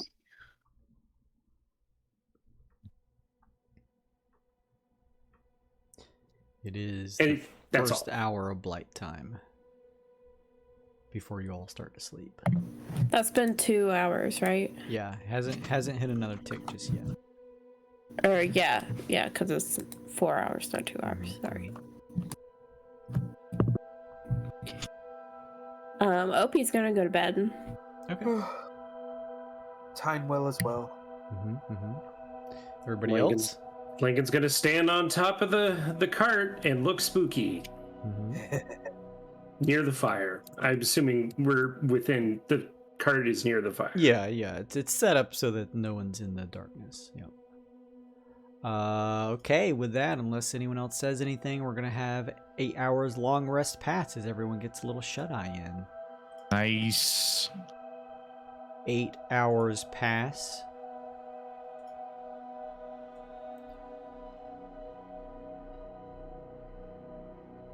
That is 2 ticks on the clock, Amanda. Yeah, time on the clock. You all begin to sort of stretch out and wake from your slumber. I think you take a smaller amount of sleep, right, Lincoln? It's It's like 4 It's- hours of inert state or something. 6 hours, 6 I hours. think.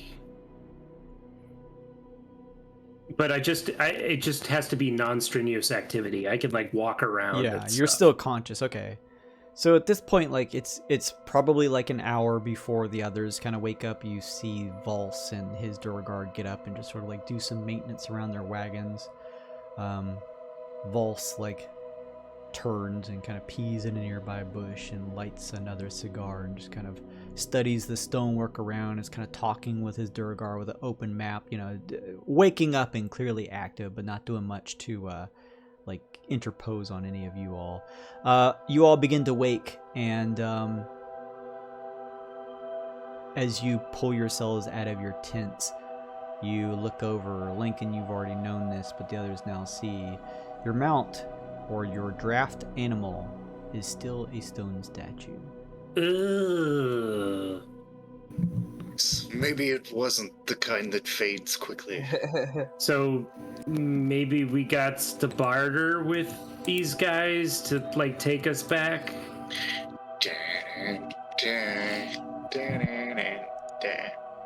And then we just come back for the wagon, I guess. Well, Is there no way we can't move the wagon ourselves? I mean, it's real heavy, ain't I was it? gonna say you'd have It to. only weighs 537 Oh, pounds. is that it? only. Well, but I mean, but we're D&D characters that are very Yeah. strong. Actually, Oh, I count as large for the purposes of pulling and moving. I mean, I guess And you can be a draft animal. I was gonna say, how long can I become a draft animal? I think it's only an hour. 2 hours. And then how many uses of wild shape do you have? 2, so 4 hours total. Okay, How all right. how far can we get? And then That's half take and a long half. rest. I mean, I guess we could do it. I can do that. Versus would we be able to hitch the wagon without the stone aurochs to one of their wagons and get it towed? Oh, yeah. That's what I was originally suggesting. He did offer. So if he wants us to work for him, that could be our advance. Get us back to a place we can get another draft animal. Yeah, I don't really want to travel with him is the thing, though. I mean, we don't have to. I don't mind. Yeah, so Jason, like I said, Furbog, I count as large as for the purposes of moving and carrying. Would I be able to move the wagon? Not by yourself. No, this is. Okay. You are strong, but you're talking about not only a like 500 something pound wagon, but it's also awkward, right? It's kind of hard. It's awkward the way it's set up. You're not a large creature, so your weight is kind of over on one side of the wagon. Pulling it would be difficult. And it's one thing to pull the wagon, but trying to pull it all the way back over several days' journey may be very taxing to those who do. So you feel like this is a thing that could be done if you were to detach it from your arcs and try to head back to the Helper's Hand Guild, but you have a feeling that this may be a much slower process than just having it here. You guys would also know that at some point, maybe during your trip back to the Helper's Hand Guild, the arcs may become unpetrified, and then you'd have a lost arc somewhere. You may be able to get another one at the Helper's Hand Guild. You're not sure. That was my other question. Okay. We were gonna change draft animals anyway. Yeah. So, Yeah. Wait. It just comes into the cost of if we're not returning the RX. Yeah. We're essentially renting this arc. Yeah, didn't it come with a tag like, hey, if you don't bring it back? well, we can't. I mean, then we'd have to wait unless we try to come back. But even if we try to come back, can we tie off the auroch to a tree in the area? I mean, Come back. The thing is, a able to. duck get eaten, and at that point, yeah.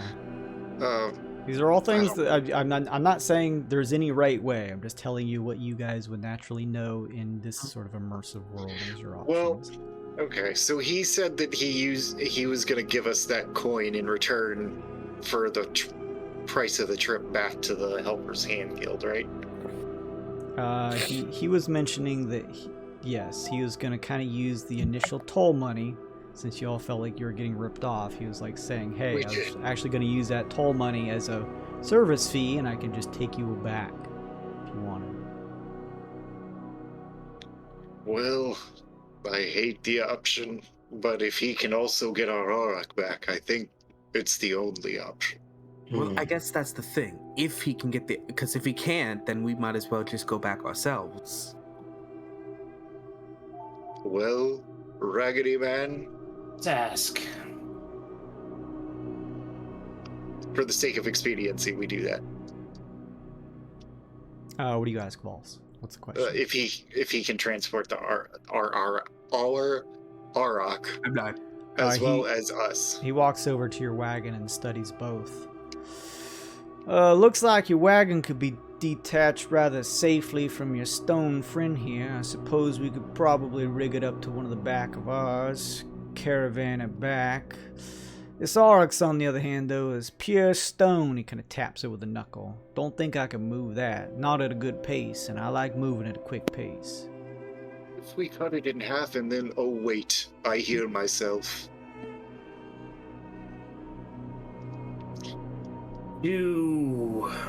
Anybody got any good ideas, or I'll try and think of another silly thing to say. Didn't y'all say something about it was gonna not stay stone forever? Yes, but then it's just out here lost.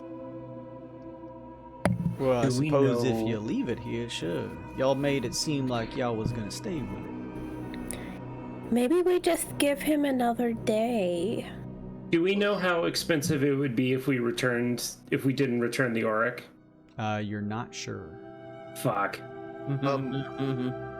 Let's investigate Opie's idea. If we stayed here for another day, I mean, what's it our opportunity cost? We can hunt and fish and refill our stocks.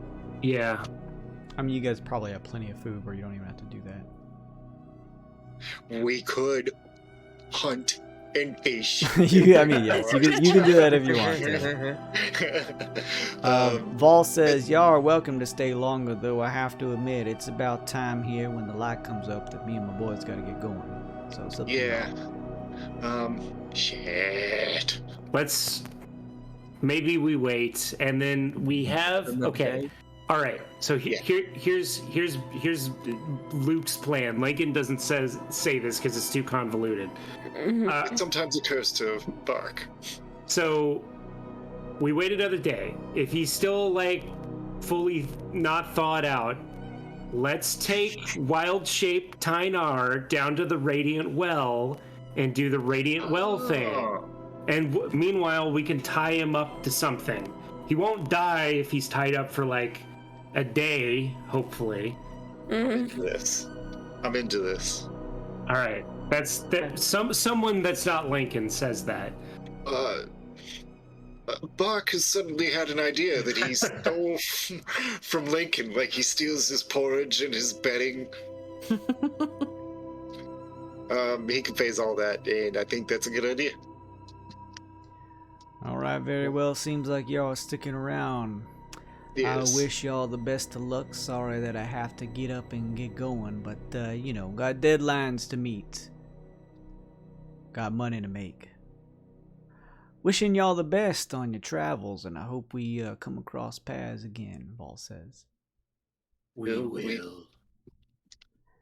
He steps up onto his wagon, and the caravan begins to head out.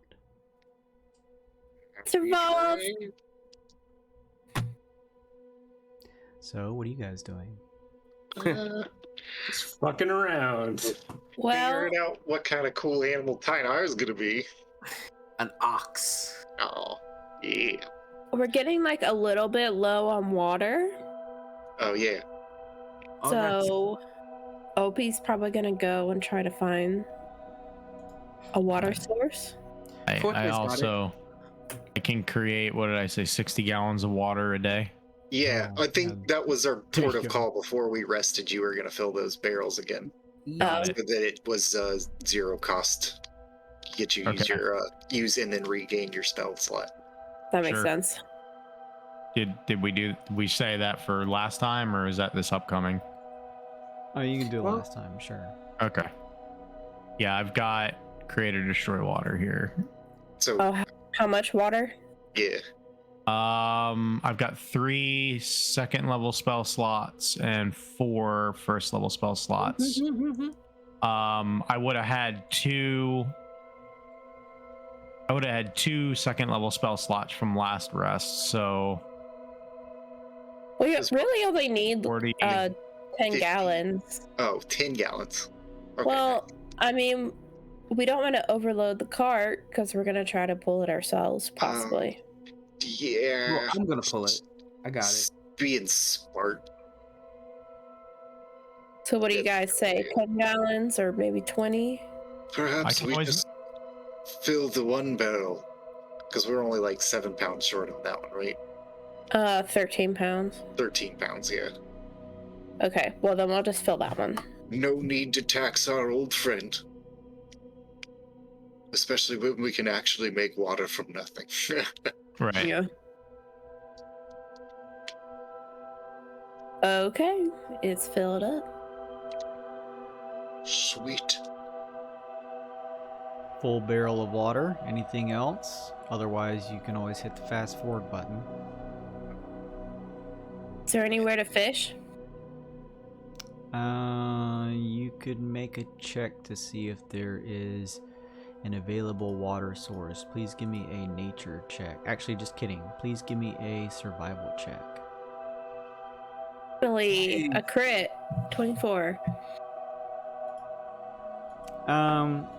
There's a fair amount here of some water sources. So there's probably a place to fish here. Yes. Opie's gonna take his fishing rod and try to catch some fish. All right. Give me a D20 roll along with your proficiency, since I have to imagine, even though it's not technically a toolkit, that you're trained with using your fishing pole. Okay. 21. Jesus. Yeah, I'll say that you catch probably like a good 10 pounds of fish over an hour of fishing. Nice. Very nice, very nice. It's just about 10:30, Jason. It is about 10:30. Thank you for reminding me, Kevino. I guess we should technically do that at 9:30 since we're doing it an hour earlier. But that's okay. Those of you in the chat, there's what looks like 14 of you. I'm giving away the Roll20 digital content for the Journeys Through the Radiant Citadel. If you want it, get to your keyboards or your phone and type "I want it" in the chat. First person who does, I will be giving them the code for the Roll20 digital content for Journeys Through the Radiant Citadel. Make sure and slap that in there. First person who does so in the chat will get that code. If you do not win the code, don't worry. I have more to give out. One every Friday all throughout this month. So those of you who want it, post it in the chat. If we don't get anybody posting in the chat in the next minute or so, we'll just save it for next time. Free codes, everybody. Free content. Discordian waits. I mean, Discordian, you could just punch in "I want it." You're here. Okay, Discordia won it. Congratulations! Hey! Apparently, Discordian's the only one who wants free stuff. There you go. Good job, Discordian. I'll hey, Discordian, whisper me or DM me on Twitch and just say send me code. No, I appreciate that, but if they're not at their keyboards quick enough, you know the drill. Yeah, you gather 10 pounds of fish, Manda. Okay. I was trying to see. I feel like I have 1, 2, 3, 4, 5, 6, 7. Roll me a D6, Manda.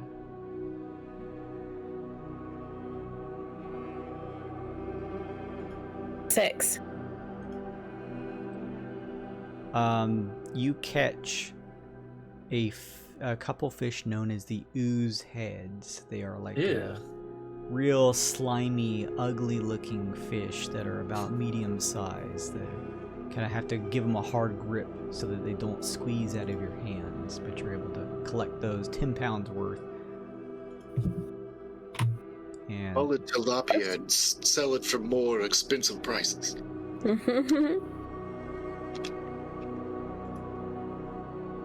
all right, very cool. Amanda fishes for an hour, or Opie does rather. Anybody else doing anything?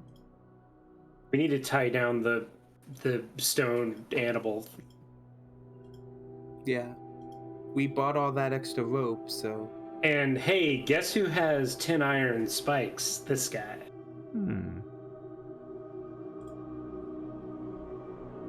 It's like planned ahead or something. No checks needed. You guys tie down the cradle arcs.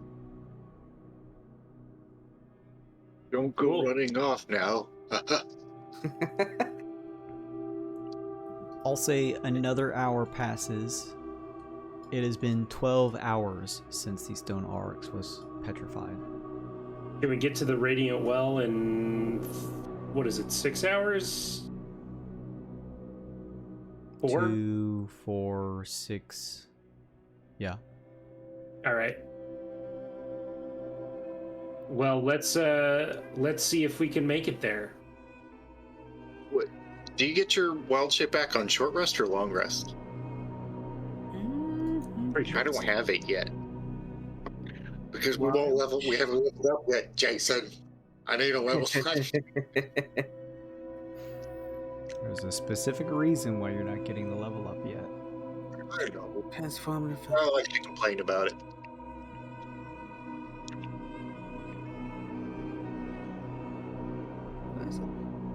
Long rest. Short or long rest. Either one. Oh, Wait, nice, what? Yeah. Oh, that only puts us an hour behind. We can just have slow ox here. Yeah. Fucking get us to the radiant well. Let's go. All right. I will cast one, and I'll become an ox. And ox gets beast of burden, so the ox is considered to be huge animal for the purpose of determining carry capacity. So the feel like the wagon should be nothing. That's cool as shit. There's no good ox images online. Kevin is the ox. Just make him large. It's Yeah. fine. His character kind of looks like an ox. Yeah, I love yeah. All right, you all begin Somehow to there's- move for the radiant well. Somehow there still seems to be like wafts of smoke coming off of him somehow. Not sure exactly. No one is sure how that works. He's an ox, but he still has Tyne's face. Just his regular Oh, no. face. Oh, that's creepy. I'm gonna say, could anybody pull up Uncle, or if someone else wants to, Oh. somebody give I me have a his sheet up. somebody give me a survival check, because you are technically traveling at night. You need to stay on the path, and it's a little difficult to do that when it is blight time. Definitely an Uncle Jimmy thing. He's got a +7. Hey, Gabagoo. Hey. Holy Look at that. shit. 2 hours pass. You move, I'm assuming here, right? Yeah. Yeah. Headed towards the well. Okay. The darkness begins to give way as you begin to see the aurora of Gleedokin beginning to fly in the sky. Blight time is over. It is light time. Would you like to move again? Yes. Yes. All right. You move on again to this square. It's another nothing happens. 2 hours pass to 2 o'clock, so that's another tick. And then anything else before you get to the radiant well? I don't think so. We're good. How many hours has it been? Since I'm when? sorry. 4. Since we started 4? Okay, so Yeah, this will 4. be both of my wild shapes. So we have to wait an extra hour for your wild shape to recharge. Yeah. I feel like we should take a short rest here. It's such a lovely view. Oh, Tynar's already. His head is down to smoke break. What else, y'all? The smoke break. We're literally stopping like for a smoke break for Tyno. Yeah. He relaxes. So- Anything else, or moving on? What's the plan? Taking that Radiant short well? rest. Yeah, Taking a yeah, short sure. rest. Okay. Just a short rest. Short rest. An hour passes. It is 3 light time. Let's hit up that well. All right, wild shape one more time here. Boof. Let's Moving on see to the what this radiant well. well's made of. Yeah. It becomes 5 light time. And we're gonna move the map here.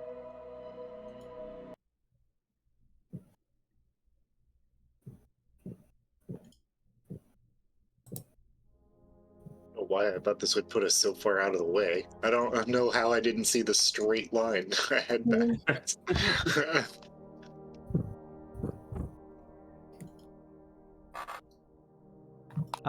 As you begin to head towards the radiant well, closing in on the square, just about probably a mile or so out from the well, you begin to hear a sound, like a humming.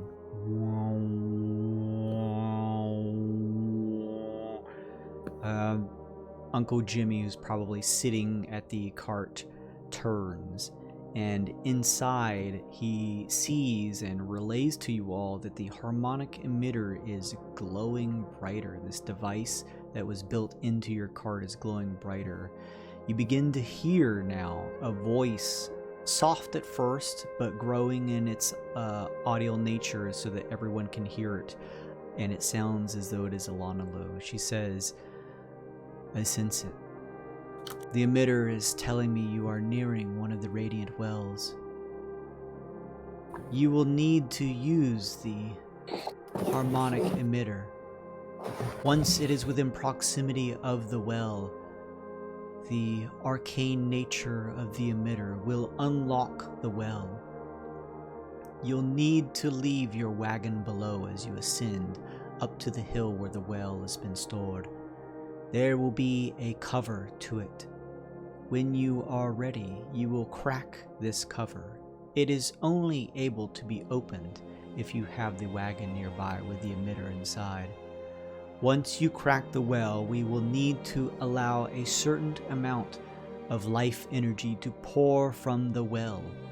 You will all need to keep this well open for 18 seconds, is what we have required to be able to balance out some of the darkness that has exposed itself to this region. After which you will need to quickly close the well. This well is more of a colloquial name and not exactly an exact well. What we are talking about is us muses. We've built these wells across the regions. They sit covering holes in space, ruptures in the very nature and fabric of reality itself. They are a direct portal to the realm of positive or life energy. Once you crack it, life energy will pour out. Make sure as you do, you all stay near the well. It will require your strength to push close the top once that time has come. 18 seconds. Close the well, and then I will relay a message to share with you where the next well is stored. Is that understood? Sounds very doable. Oh, we gotta stand by a well for 3 turns? What's the worst that could happen? I hope all of you relayed that this is something you can do, as this is only a one-way communication. Oh, You fucking bitch. Good luck to all of you, she said. Do you understand? JK, I can't fucking hear you. this is a voice message. If you are happy with your voice message. All right, so we got to leave the wagon at the bottom of the hill and then climb the hill. Correct. Okay. Let's fucking do it. Bart keeps on talking to it, not getting the one-way communication. Yes, we can do it. We're off now. Thank you. Hello? You find yourselves here at the base of a long hill that begins to stretch up. And we're gonna leave this off the map. Tyne, are you staying in your monster form, your beast form? No, I would transform back. Okay. Once we got it to the hill, right? Yeah, Sure, once we sure, got sure. Yeah.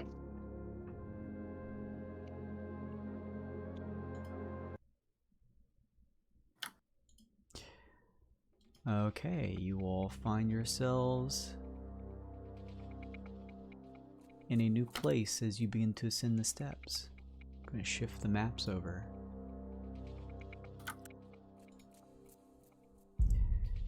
You all find yourselves in a foggy set of stone steps that lead up to what looks like a trifecta of large stone figures who wear the embroidered hood and cloaks of that something similar to the muses or perhaps even the sacred serenitals themselves, their hands outstretched, each of them looking to one another. Below you see a large stone platform, and sitting up from the center of it appears to be a well-like structure. At the very edges of the top that appears to be closed, even with it seemingly largely shut, there's still a pervasive ray of light that at the edges ascends up into the sky like steam rising from a fire that shoots into the air. This is the same pillar of light that you've seen all this time that's always been a constant to lead you to the well. High up above you can see a larger gathering, a swarm of Gleedokin kind of flying overhead during light time, gathering almost coalescing at the top of the energy here. What would you like to do?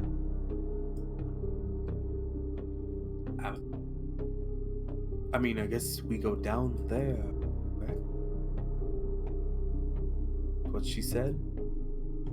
Up, not down. Yeah. Yeah. Before we charge off, I think we best have a plan. Has anyone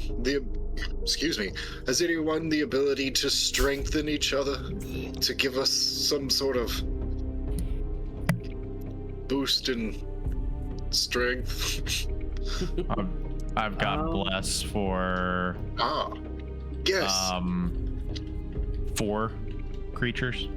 Anything like that. Bless is an excellent start. I can summon my spirit totem in maybe bear form. Bear form gives +5 temporary hit points plus advantage on strength checks and strength saving throws. Oh, Hey! yeah. Well, we should probably wait till we're up there to cast it, right? Or can you move it? It moves, but let me see. It's only around for 1 minute, so we will wait. Yes, Professor Bach is only trying to prepare us for it, not necessarily cast right now. Yeah. Because it sounds like it's going to be a whole hell of a job to put the cap back on this. Okay. Yeah, I can bless at 2nd level and hold that as my concentration for this encounter. So. And then I guess I can.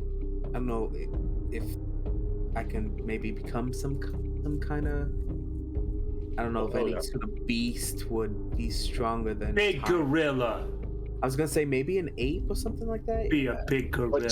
What's the level you can transform to? Half. Oh, that's actually not a lot of options. Yeah, No, half but a it's seal. alright. Half no flying though. Yeah. I mean, ape is a half and it's a 16 strength. Oh, that's pretty. Yeah, just be an ape.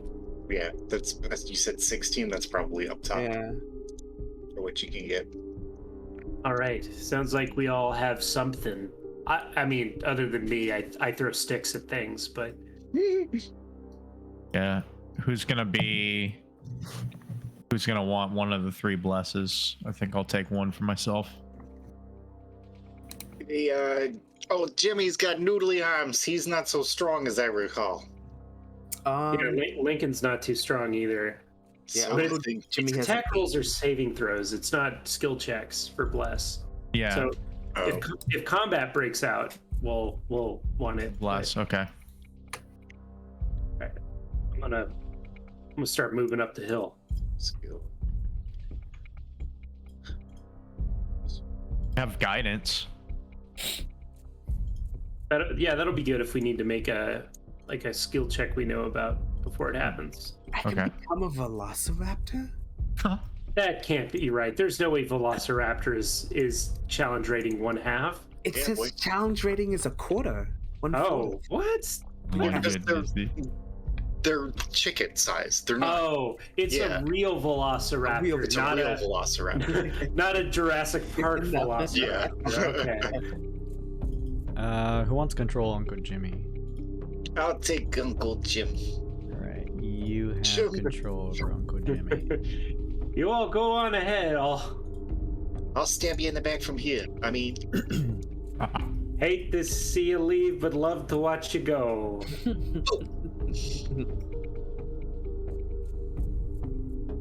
are you staying back here, Opie?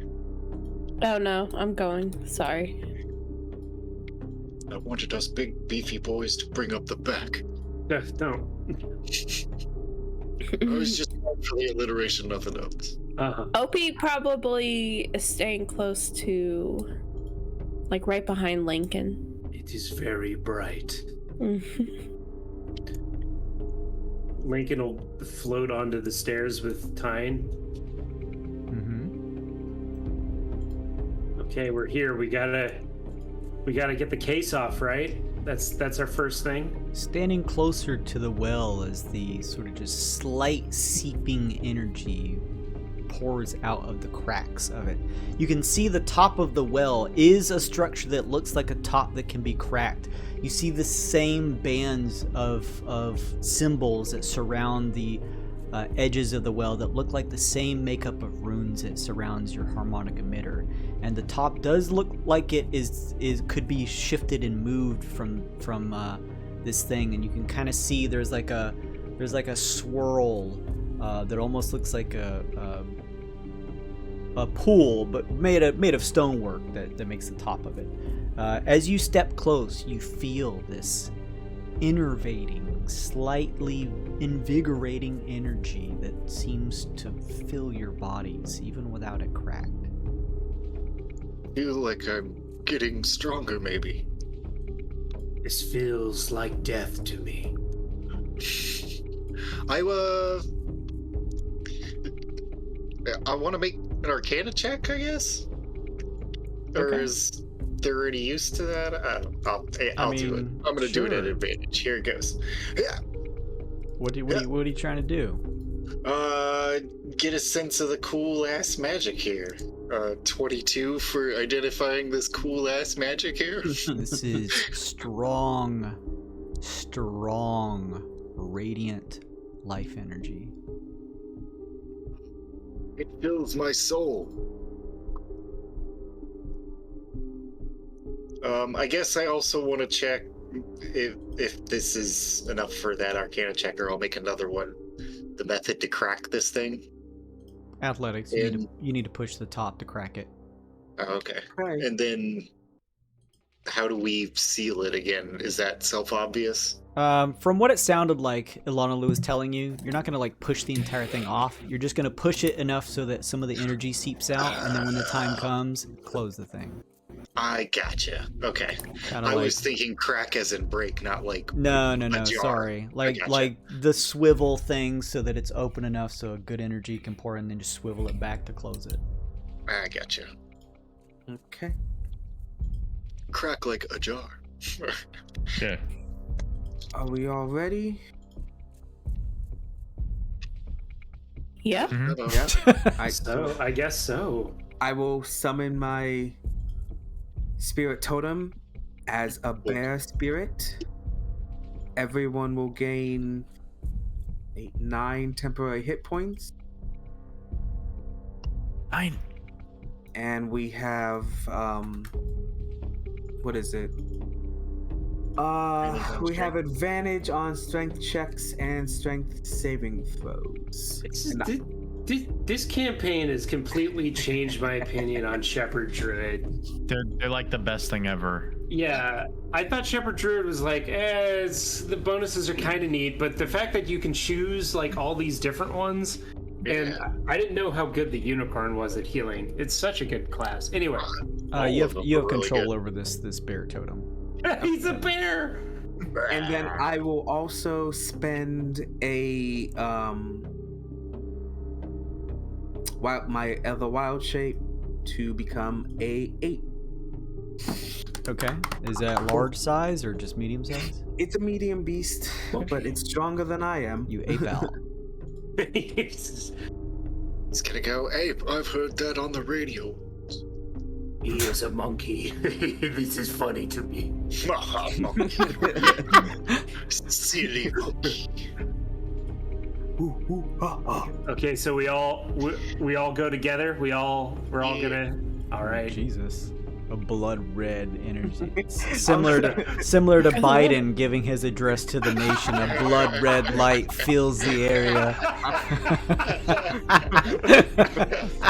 Man. Give me energy, Dark Brandon. Give me energy. No more malarkey. Let's open this fucking thing. All right. No. I'd I ask got it with you, Jack. everyone- I'm going straight down. everyone please give me an athletics check. Athletics at advantage At advantage because of the bear totem. because of the monkey's bear totem. That's a 14 for me. 20. I had +1. Plus 1 for a 20. For fuck's sake! He's slipped. Group check, though. This is group check. Thank goodness it's all of us. Yeah. Yeah. You are able to begin pushing. All of you, like, working together, begin to, instead of pushing, maybe like slide as you kind of try to rotate the well top so that light can pierce out. As you do, cracking, again, I shouldn't use that word, moving the top, rotating the top of the well, a piercing light begins to escape. You all, that innervating energy you all felt begins to multiply. You feel this burning light, this pervasive light surround the area here. It, as you begin to push it open, begins to erupt out from the center of the well as you crack it here and open it. You try to cover your eyes, do whatever you can so that this light doesn't get in your way. The whole area now becomes flooded as this piercing, bright, orangish yellow shoots out from the well. And you all know at this point it will take about 18 seconds for the well to allow the positive energy to enter. However, as you have cracked the well, trying to sustain yourselves this close, this positive energy, this life energy, probably a positive thing in some sense, but too much of any good thing can become bad. You begin to see flecks of light surround you as you look around and begin to see, apparating through the rays of light, are several creatures that begin to appear. And I would ask, I need you all to please roll me initiative. Hey guys, did you know that if you click on your token, I'm going to murder everyone. No. Dude, Wish I didn't know about that. I use the apes initiative, correct? I'm gonna. Okay. There you go. God damn. I don't know why I got advantage on initiative. I don't think that's right. I don't know where I came from. I don't know Oh, why. so you're only a 4. I'm only here for. Oh wait, no, it is 5. Whatever, it doesn't matter. He's not There's changing Uncle anything. Jimmy. There's Forte. Uncle Jim. Let's see what Uncle Jim rolls. Oh, Forte, you got Jim. I'm rolling, Jim. I can roll it. Oh, sorry. Roll it. I have him up. I have him up. Yeah. 8 for Jim. Uncle Jimmy got an 8. It changed your initiative though. That's fine. Mine was. I'll put it back. Easy enough. Everyone got their stuff entered in? Yeah, boy. Okay. Yeah, boy. This one is going to go here. This one is going to go here.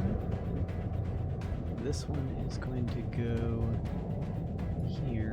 And then this one is going to go last. Lincoln, you're up first. These creatures begin to apparate in the air. A couple of them look like these strange, almost drake-like creatures with a silvery white, almost albino-like body.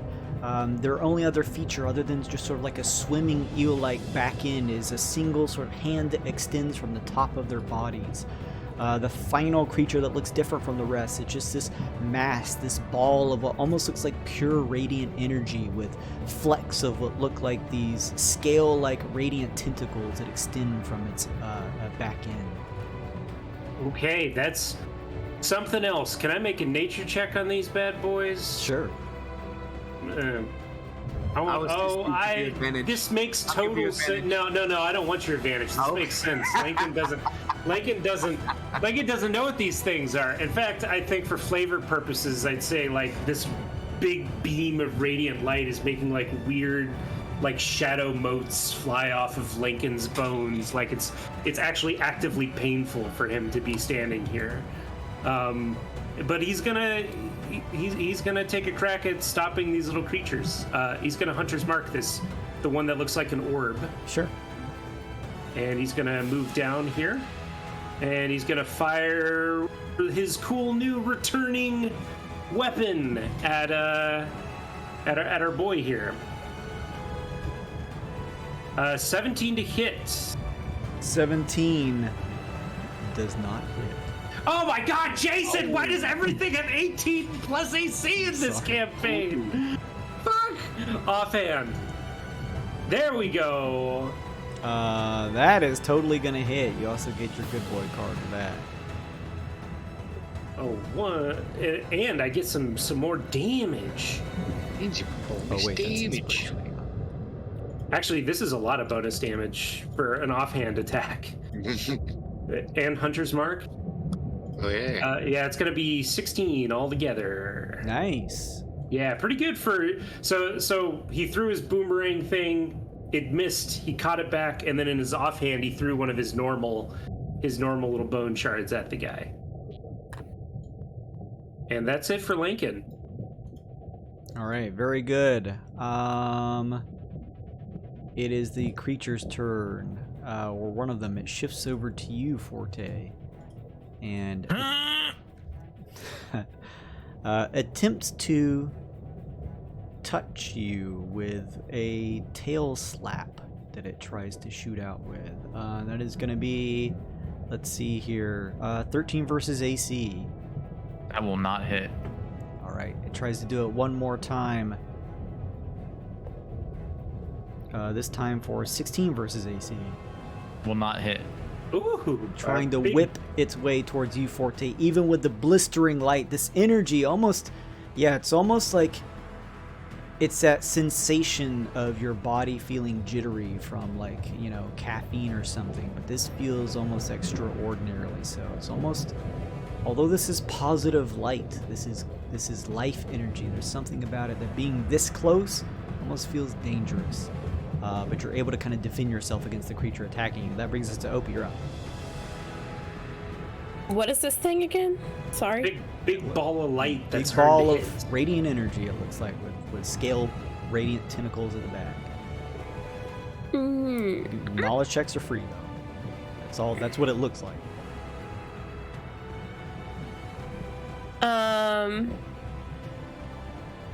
I just want to see if I can find out if it's more dangerous than these other things. Sure. What do you want? I mean, nature would be the biggest one for survival. I can give you Can't. advantage on nature. Big Okay. 12. 12. Yeah, 12. You're not sure what this thing is, Opie. This is a little weirder than the things you've seen in your young life. You're unsure if it's more dangerous than the others. Okay. As a bonus action, Opie is going to cast Ensnaring Strike. Okay. And he is going to try to hit. Why does this thing have a target over it? I marked it It's with my Hunter's Hunter's Mark. It's also Okay. about 10 feet up in the air, if that makes any difference. No. It doesn't. Actually, Opie's gonna go for this one closest. Okay, sure.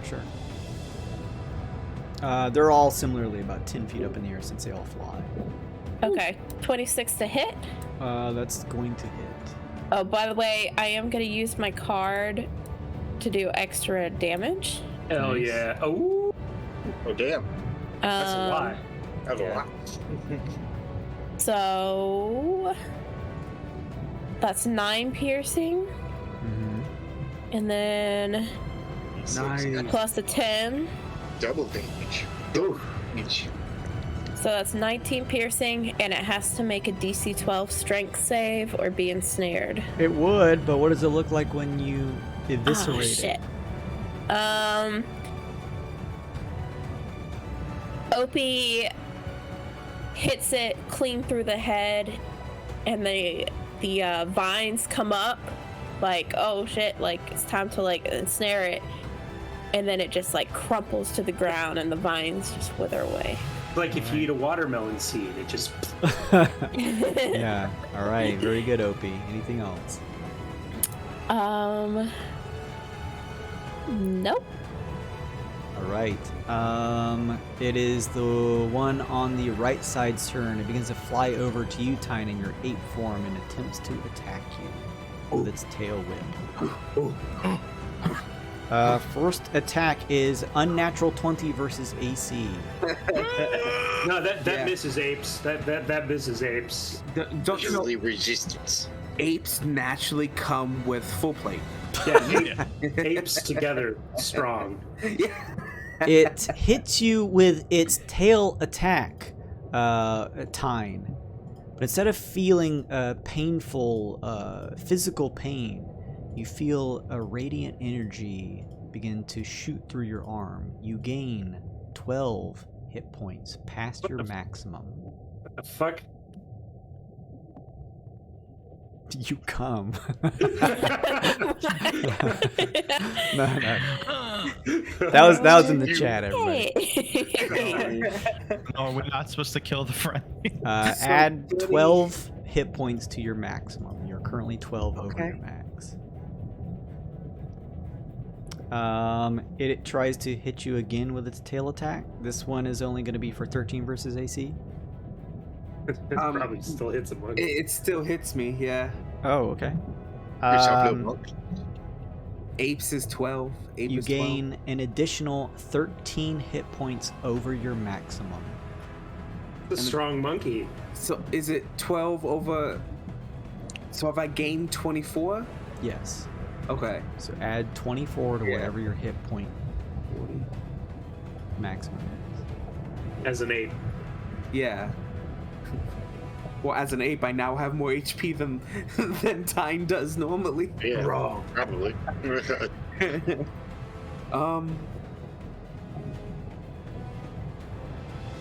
I would tell you guys not to attack it if I could speak. Speaking of, it's your turn, Tyne. I am not going to do anything, I think. At least dodge. It can't be good what it's doing, right?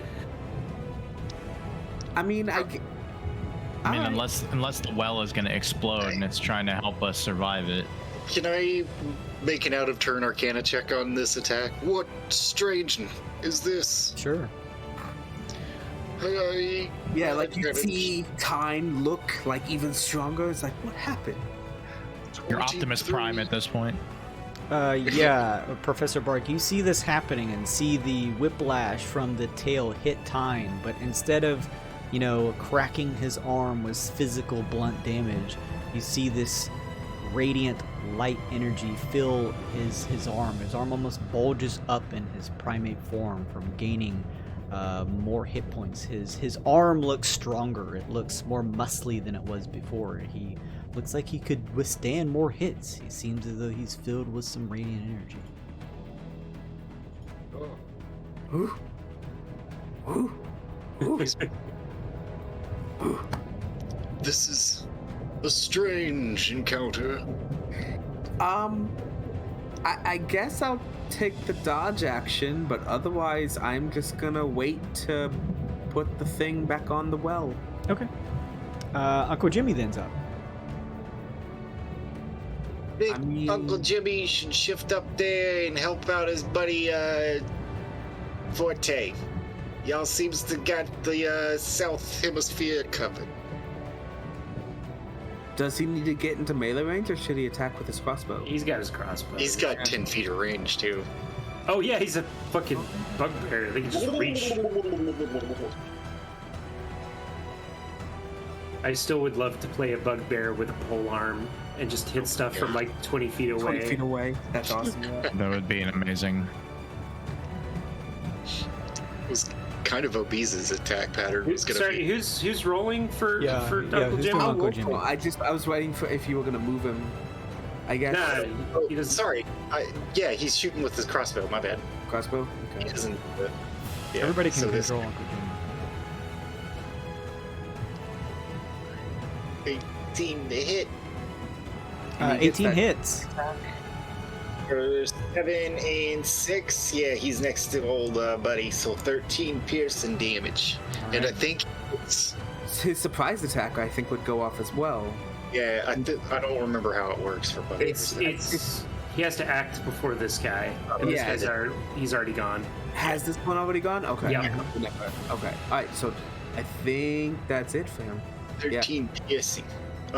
He's only got 1 attack per round. Yes. He can, yeah. He's got crossbow expert, so he can do an off. No, he can't because he's already fired from his offhand. It's fine. It's fine. He did sneak attack. That's the important thing. Yeah, that counts as 2 attacks at this level. Anything else on Jimmy? If not, Professor Bark is up. Professor Bark is intrigued. This guy, he's still alive after the attack? Yeah, still alive. I am going to... That changes my plan. I was expecting him to be softer. I mean, he's not that big of a threat against our big chunky dwarf boy. Can you make this guy easier to hit? Yeah. I'm gonna guess that he's dexterous. He's probably floating. He said he is floating off the ground. Mhm. 10 feet up. 10 Everybody's 10 feet up. Yeah, let's see. I mean, the floating ball is probably too fast to get hit by fairy fire. A dex save of 13.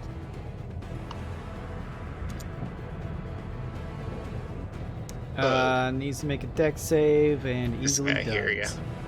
Yeah, that's what I was thinking. Good attempt. I believe that's all I got. Let me check my bonus actions. Shillelagh. Nobody's taking damage, right? Yeah. Shillelagh. And in All my right. turn, Forte, you're up. I've got a magic stick. Well, I will. Guess I'm gonna bonus action spiritual weapon. You want me to help you pop this one, or just stay on this one up here? Stay on that one till he's All dead, right. because this thing's hard to hit. Bonus action spiritual weapon. Summon my floating anvil. We'll put it right here in front of me. I will get to make a spell damage attack.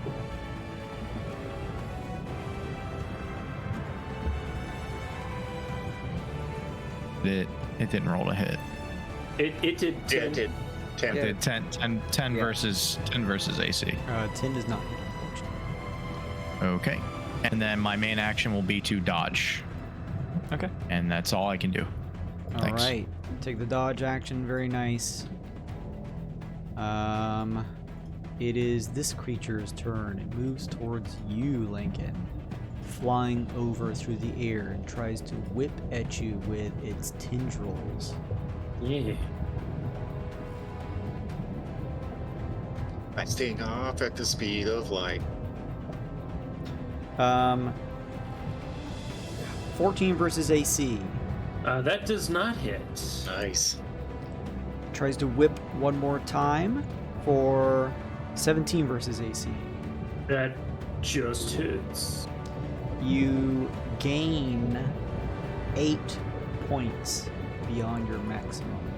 I'm gonna keep separate track of that and the blue bar because I have temporary hit points right now. Actually, we all have temporary hit points. Yeah. And then you also 23 will hit, so you're gonna take Oh, jeez. you're gonna gain an additional 7 points on top of that. Dang, this guy's scurry. Okay. All right. Yeah. We're gonna have to start hitting each other soon. Its turn is done. One round is over. We'll finish these 2 rounds tonight just so we can get this over with, so bear with me. everyone feels this enervating energy. It nearly blinds you. You try to throw your hands up. It's almost too much. Everyone, please make a Constitution saving throw. Those of you who have hit points or temporary hit points beyond your maximum, are all of your tokens reflecting what your hit point total currently is? Yeah. I'm tracking my temp HP on that red circle, but otherwise, yeah. Okay. So I is mean, that I don't 9 have my- extra? Oh, let me add gems too. Yeah, you guys should add your temporary hit points. My Or- green bar is the 8 HP that I have. Okay. The red bar is time, which isn't, yeah. You know. All right, so what's the deal? Everybody make Constitution saving throws, please. Saves. I'm gonna use my advantage on con save. Okay. This tracks. Lincoln's. I buy the critical failure here. Give me a blessed break. +1 for 11. I've trained my body to be stronger than this. +1 for 17. Okay. Forte, Professor Bark, and Lincoln. You three fail. Oh, somebody roll for Jim. Oh, Oh, yeah, yeah. please, for him too. That's right. This isn't anything for charmed, is it? No. Okay. 12 for Jim.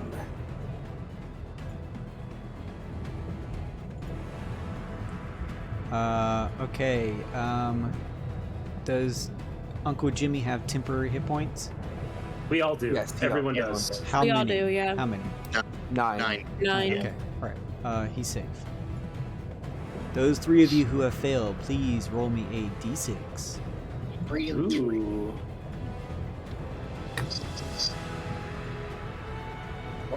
Okay. Well, 5, 4, 5. Forte and Lincoln, you both begin to feel the searing nature of what's initially this invigorating energy now is beginning to burn you. You each receive first-degree burns. You have superficial but painful burns. Whenever you take fire damage, you take an additional 1 point of damage. Magical healing cures a burn. Alternatively, they'll heal on their own in 2 weeks. nice. So I'm like a charred skeleton. That Yeah. rules. Yeah, exactly. So that's what you get. And then Professor Bark, yours is different. Professor Bark, this radiant energy is strong and difficult to deal with as you gain blisters that begin to appear on your face. You begin to get severe blisters. You have disadvantage on dexterity checks. With a blistered face, okay. Weird connection, but okay, I'm into it. I mean, with yeah, alcohol. technically all over your body, yeah. We roll back up to the top, and as we do, Oh, okay, gotcha. apparating through the rays of light are 2 more of these creatures.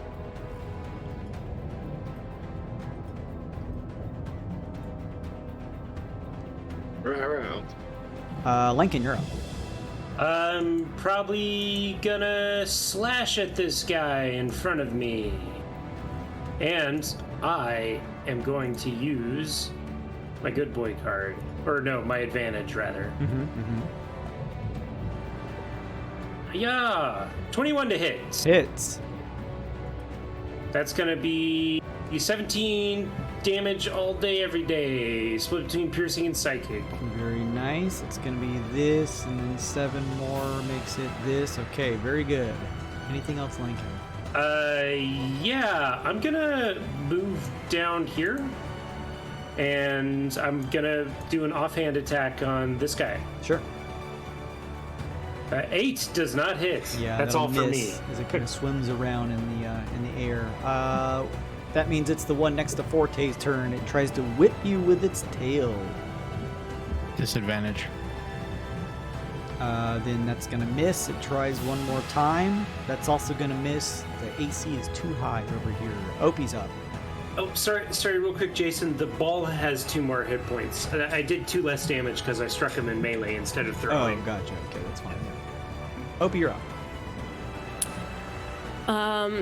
What gave us those weird temporary hit points? The bear totem.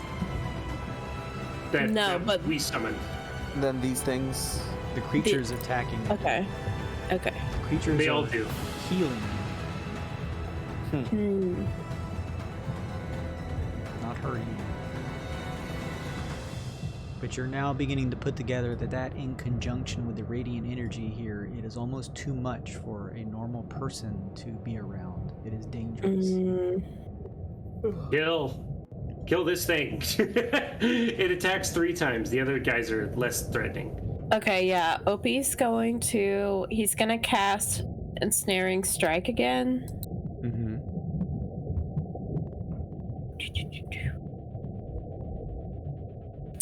Well, you gotta roll the hit first.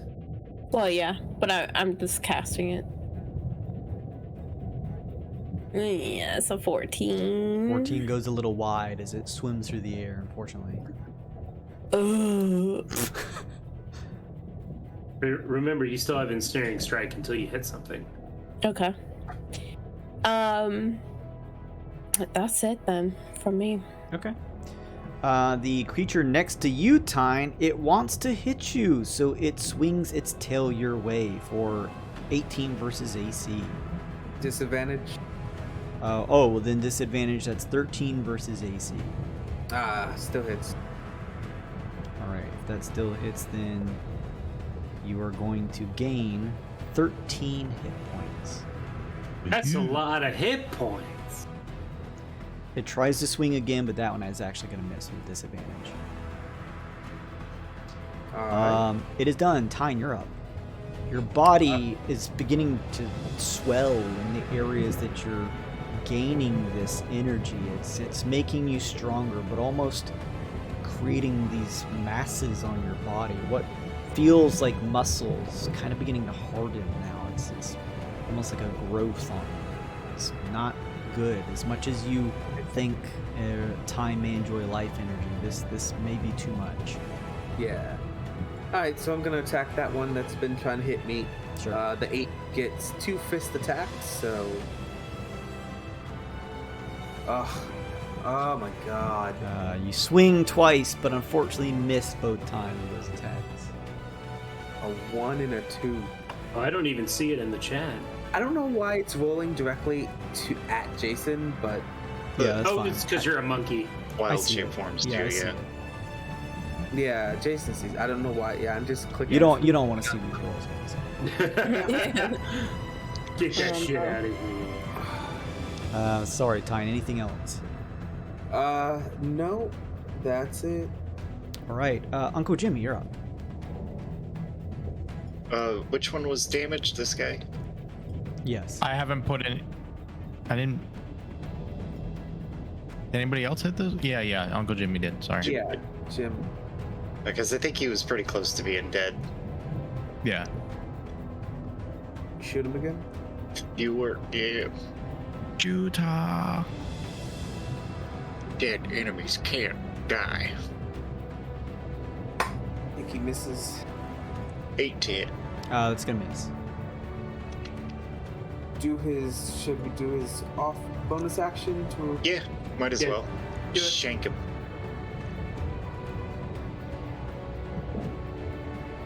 Oh, good Man, lord. nice roll. Ugh. Jeez. Shot goes wide, nearly catching Forte at his side. Whoa. See if we can get every person to hit me with an Aaron attack during this campaign. That's it for Jim. Then Professor Bark is up. Professor Bark is going to hurl a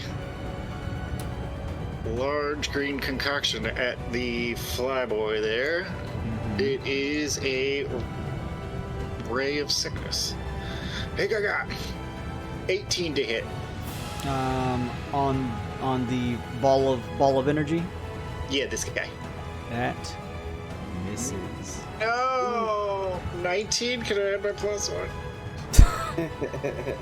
I will let you add your +1 in this situation, and that just hits. It has to make a DC 12 Constitution saving throw. Easily makes that. Yes, it just takes 8 poison damage then. All right.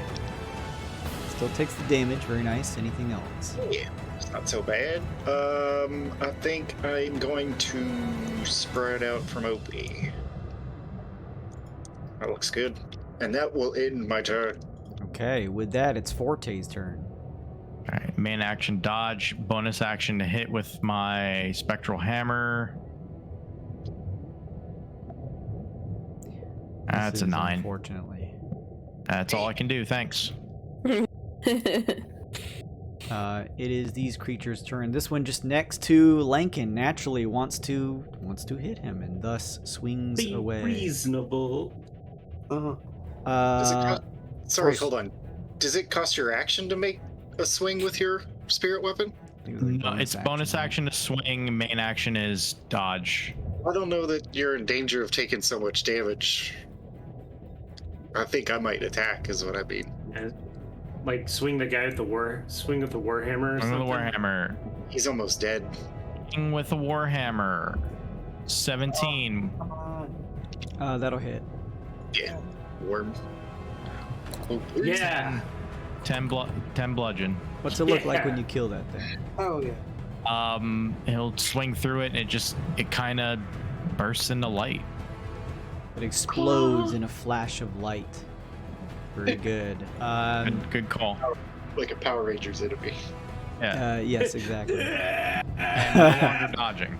All right, and then the creature down here, the ball of light next to Lankin, is going to attack. First one's going to miss. Second one is definitely going to hit 24 versus AC.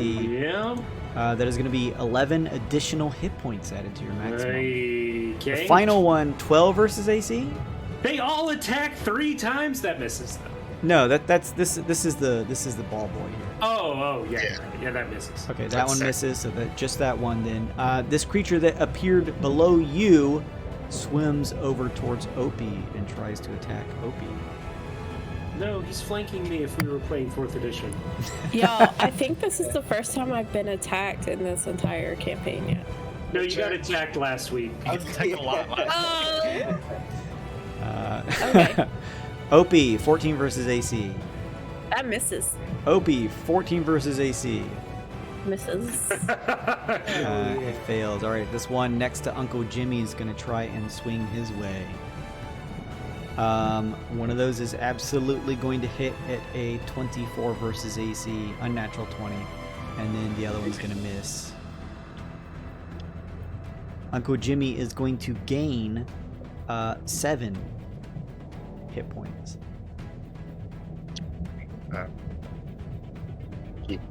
It's temp HP on the green bar, 16. The second turn is over. 12 seconds have passed. The light continues to pierce out. Everyone give me Constitution saving throws. It saved my inspiration gone. Oh. I'm using a I mean, toy it's- card. This is like the best time for me to critically fail because it actually like makes sense. That's the man. What are the roll? Yo. What is this? I got a Yo. 4, by the way, just so y'all know. Tyne, Lincoln, Opie's, yours was 16, was it? Yeah. You don't have any additional. What's your additional hit points beyond your maximum? That's temporary and 9. any. Okay, just making sure. Professor Bart, that's not gonna work. 18 total for Forte. Yes. What's your additional hit point total? Temporary and whatever you've taken.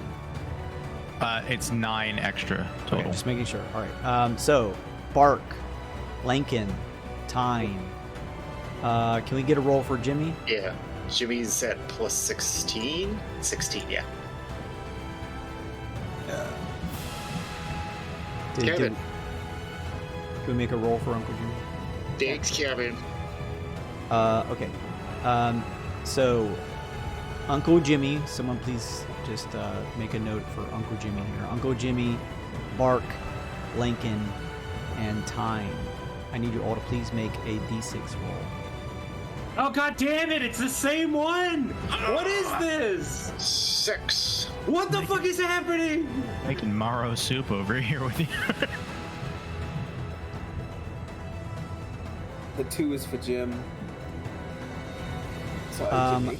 Lincoln, you already have first degree burns. The searing radiant light transitions now, giving you second degree burns. Oof. What do those do, Jason? They sound fun. That's destruction of flesh. Oh Like darn! you. You skipped straight to 3rd degree right away, actually. You have disadvantage on strength, dexterity, and constitution checks. This will heal on its own in 4 days. Professor Bark, 6. some of your hair is frayed from the radiant energy. It just literally begins falling out as you kind of like Oh God. grab at your beard and notice hair is coming out a little bit. Like this. Tyne, you take first degree burns.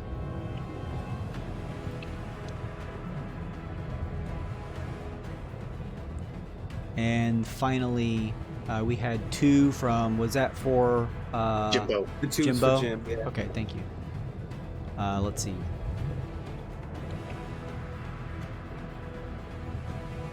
Let's see. What do I get, like a sunburn or something? Oi, Um, maybe too hot of a tamale. you Gotta watch. eat that early. You all watch here as Uncle Jimmy begins to.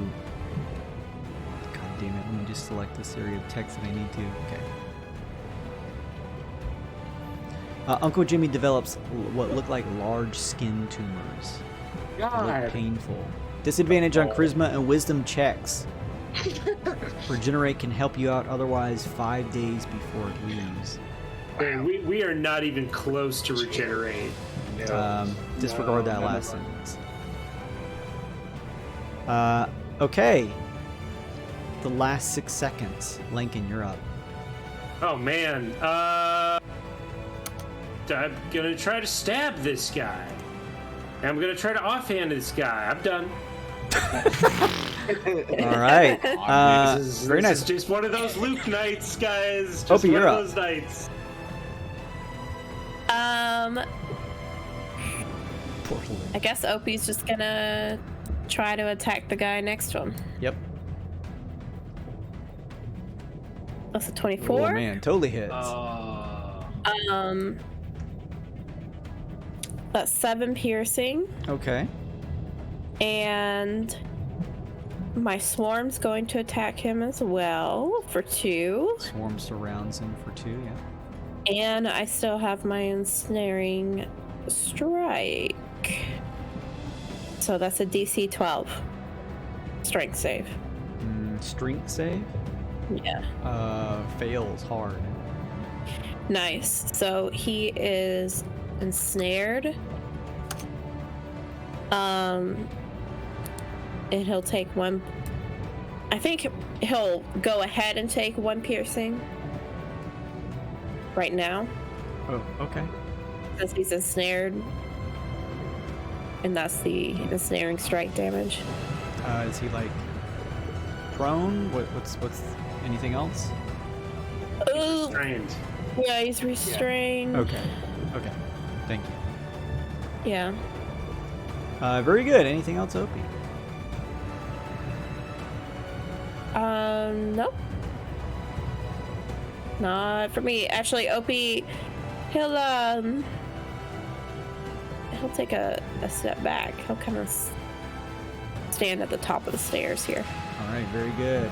Moving on. This creature shifts down here and wants to hit Professor Bark now. Opie, move there, Professor Bark says. This way is just 1 step, my boy. There you go. Okay. Good, brave boy. Don't worry. The plan will work. The creature whips its tail at you, Professor Bark, for 15 versus AC. Let me check. I don't remember. 15 hits. You gain an additional 8 points of hit points. Oh, bother. This So next just one is 14 versus AC. a miss. All right. Tyne, you're up. Alright. I will just try to swing at that same guy that's next to me. 2 fist attacks. 14 and 12.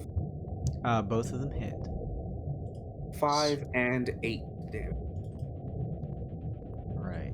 Very nice. You just volley some ape-like strong fist strikes into the creature, beating it hard. With your already you've amplified my arms and made it well to use them, and you just pummel into the creature. That's it. All right, Uncle Jimmy's up. Say stab, shoot.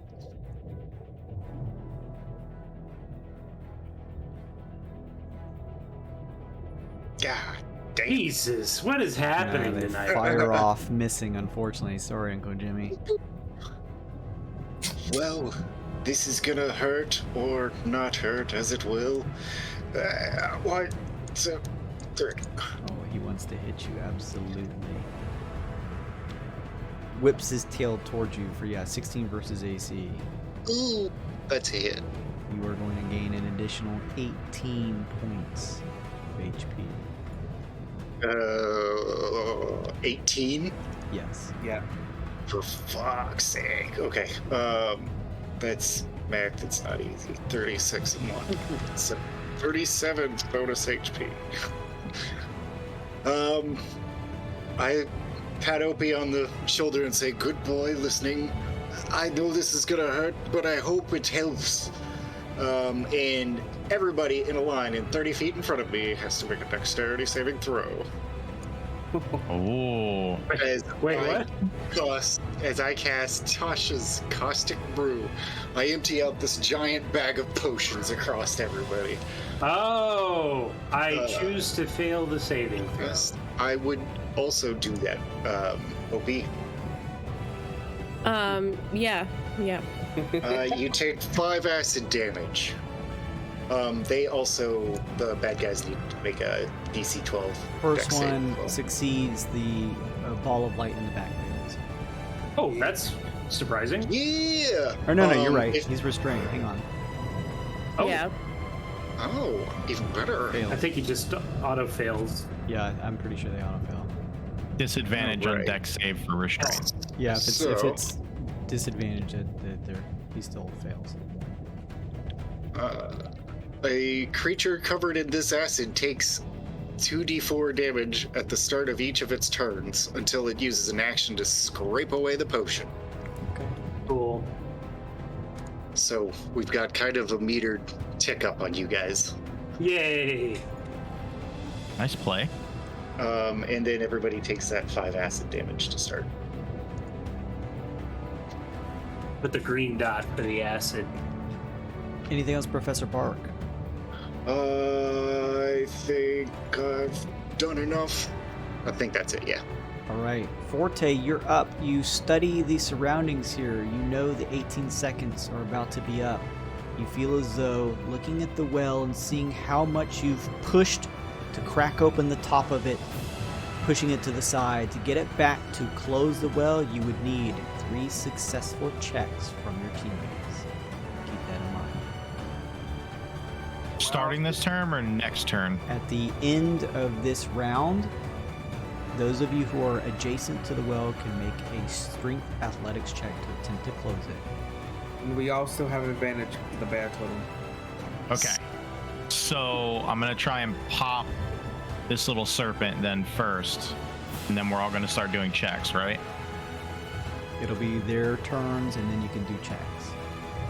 Okay. Unless we want the ball. Do it. Do the ball.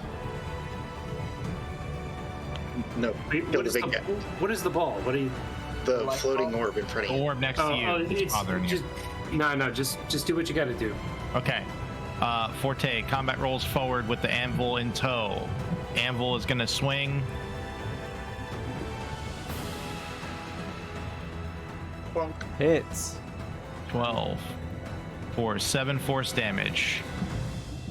Out of the roll, Warhammer swings. 23 versus AC Hits. Dead. for 7 bludgeoning damage. All right, very nice. That's it. Thank you. All right. Hey, the anvil's there. Yeah, sorry. It was there. It just was on the stupid DM layer. The creature's turn. This one begins to move away from you, Lincoln, if you want to make an attack of opportunity. I would like that very much. It also takes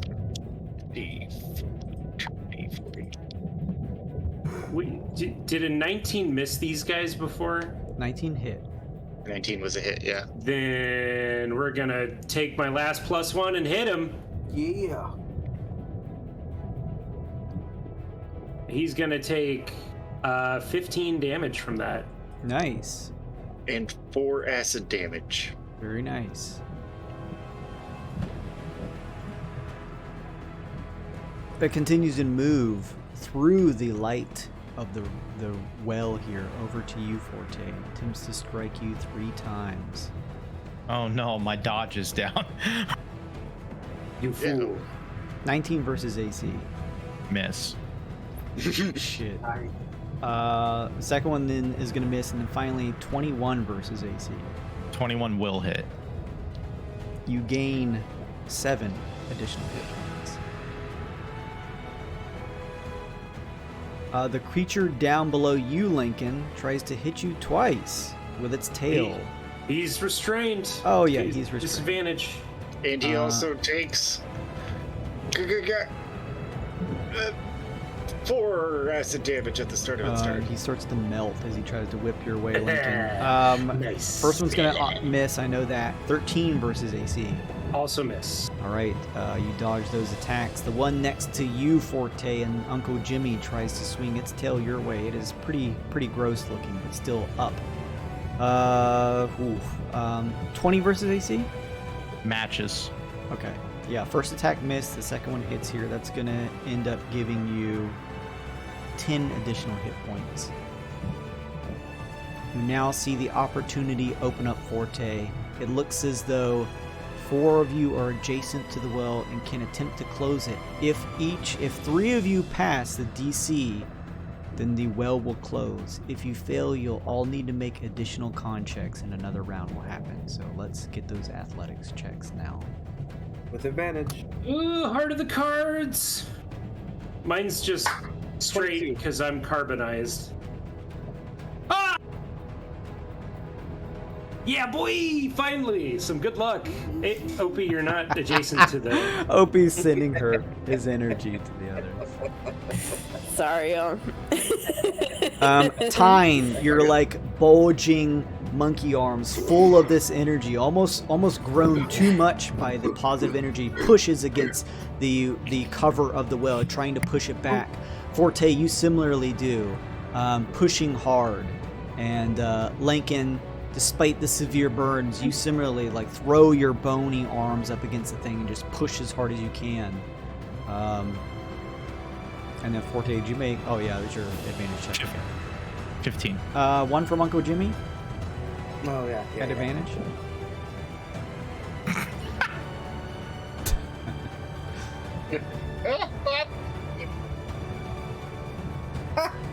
All right, working together, the 4 of you are able to push the cover back onto the well.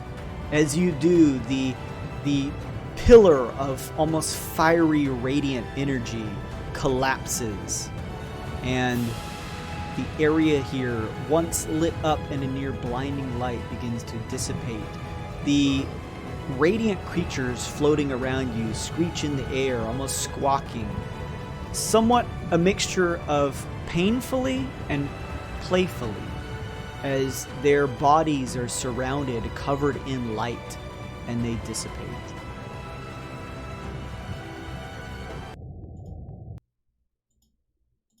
Battle's over.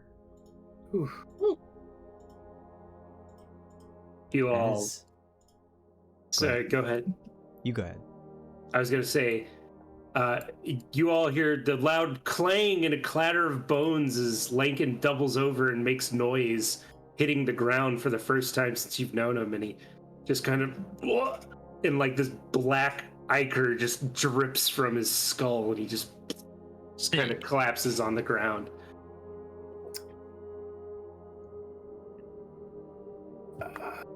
That does.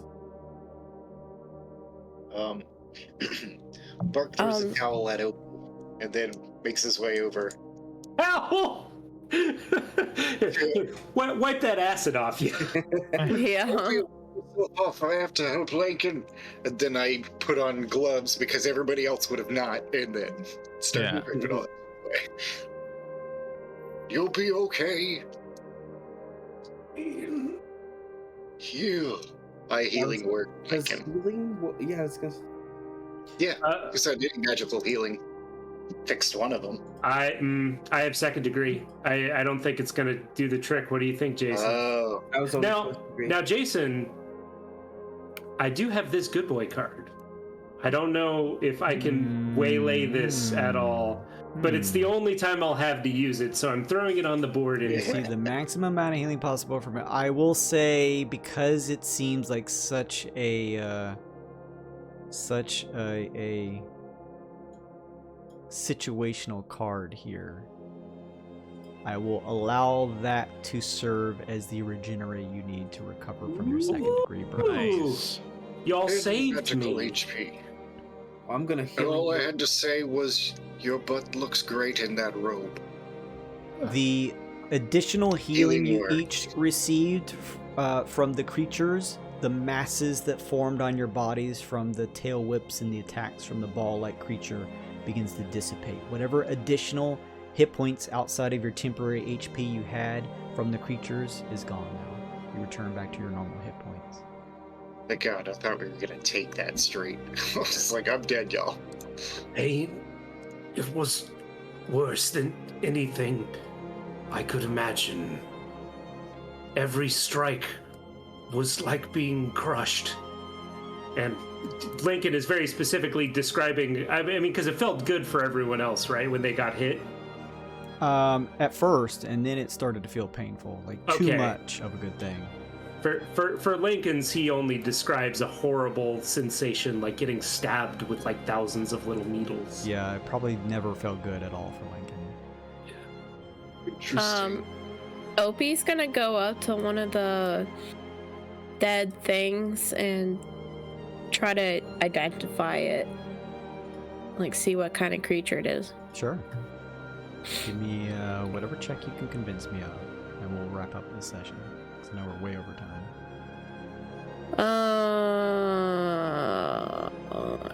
I'll just do nature. It's a 7. These are creatures that are very interesting, Opie, but you have never seen them before. Okay. Well, I tried.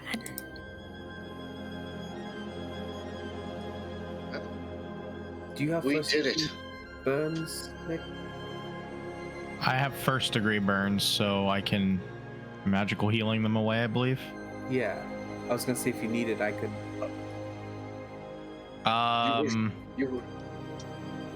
You were so strong back there, my friend. Yeah. That was a nice word that healed you for 5 HP. Magical healing, even. Thank you. How do we know it heals? Just any heals it, or? Yeah, any amount of magical healing will dissipate that effect. Yeah, thank you.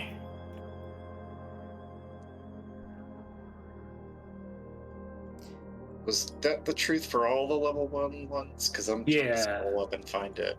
Yes. I think it was, yeah. I wouldn't mind somebody saying something nice to me, though. Time blows smoke in your face. You're very smart. I think the only one not able to be healed from your guys' current magic is Uncle Jimmy with his large skin tumors. Oh, Jesus. Poor guy. So you'll have to relay that he has those when you see him.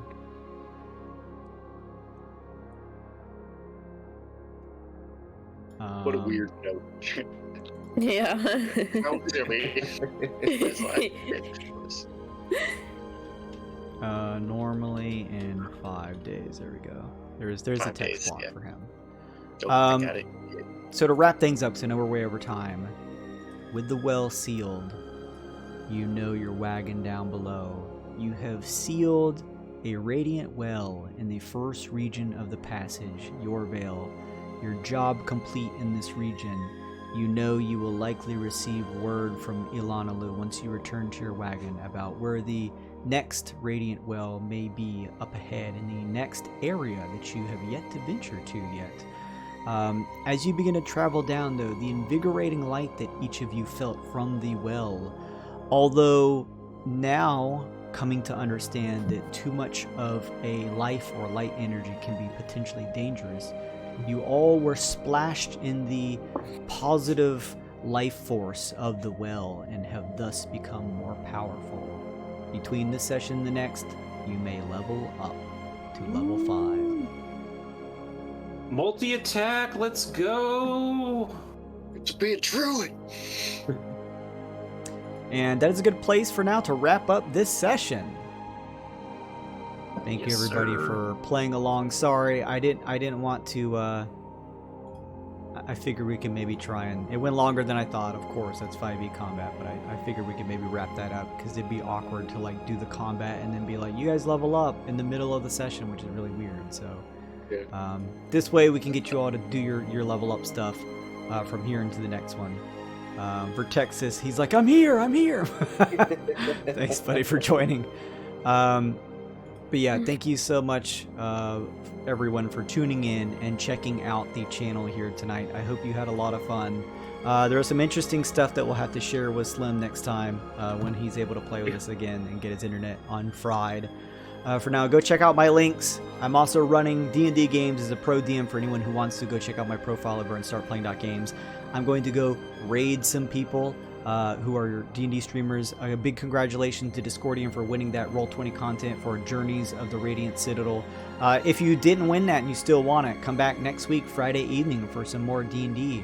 Until then, I'm going to go take everyone and raid. These people have been pretty nice. The Adventurers Pack, we've been raiding them a couple times on our Friday evenings, and I plan to do the same. So I'm going to go give them a raid.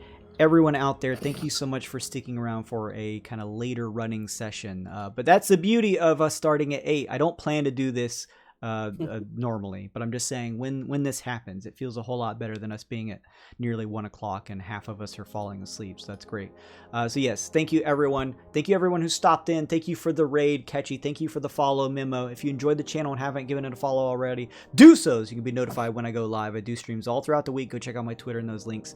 Have a fantastic weekend. Take care of yourselves. Drink plenty of water. Stretch your legs, and I'll catch you all next time. Goodbye, everybody.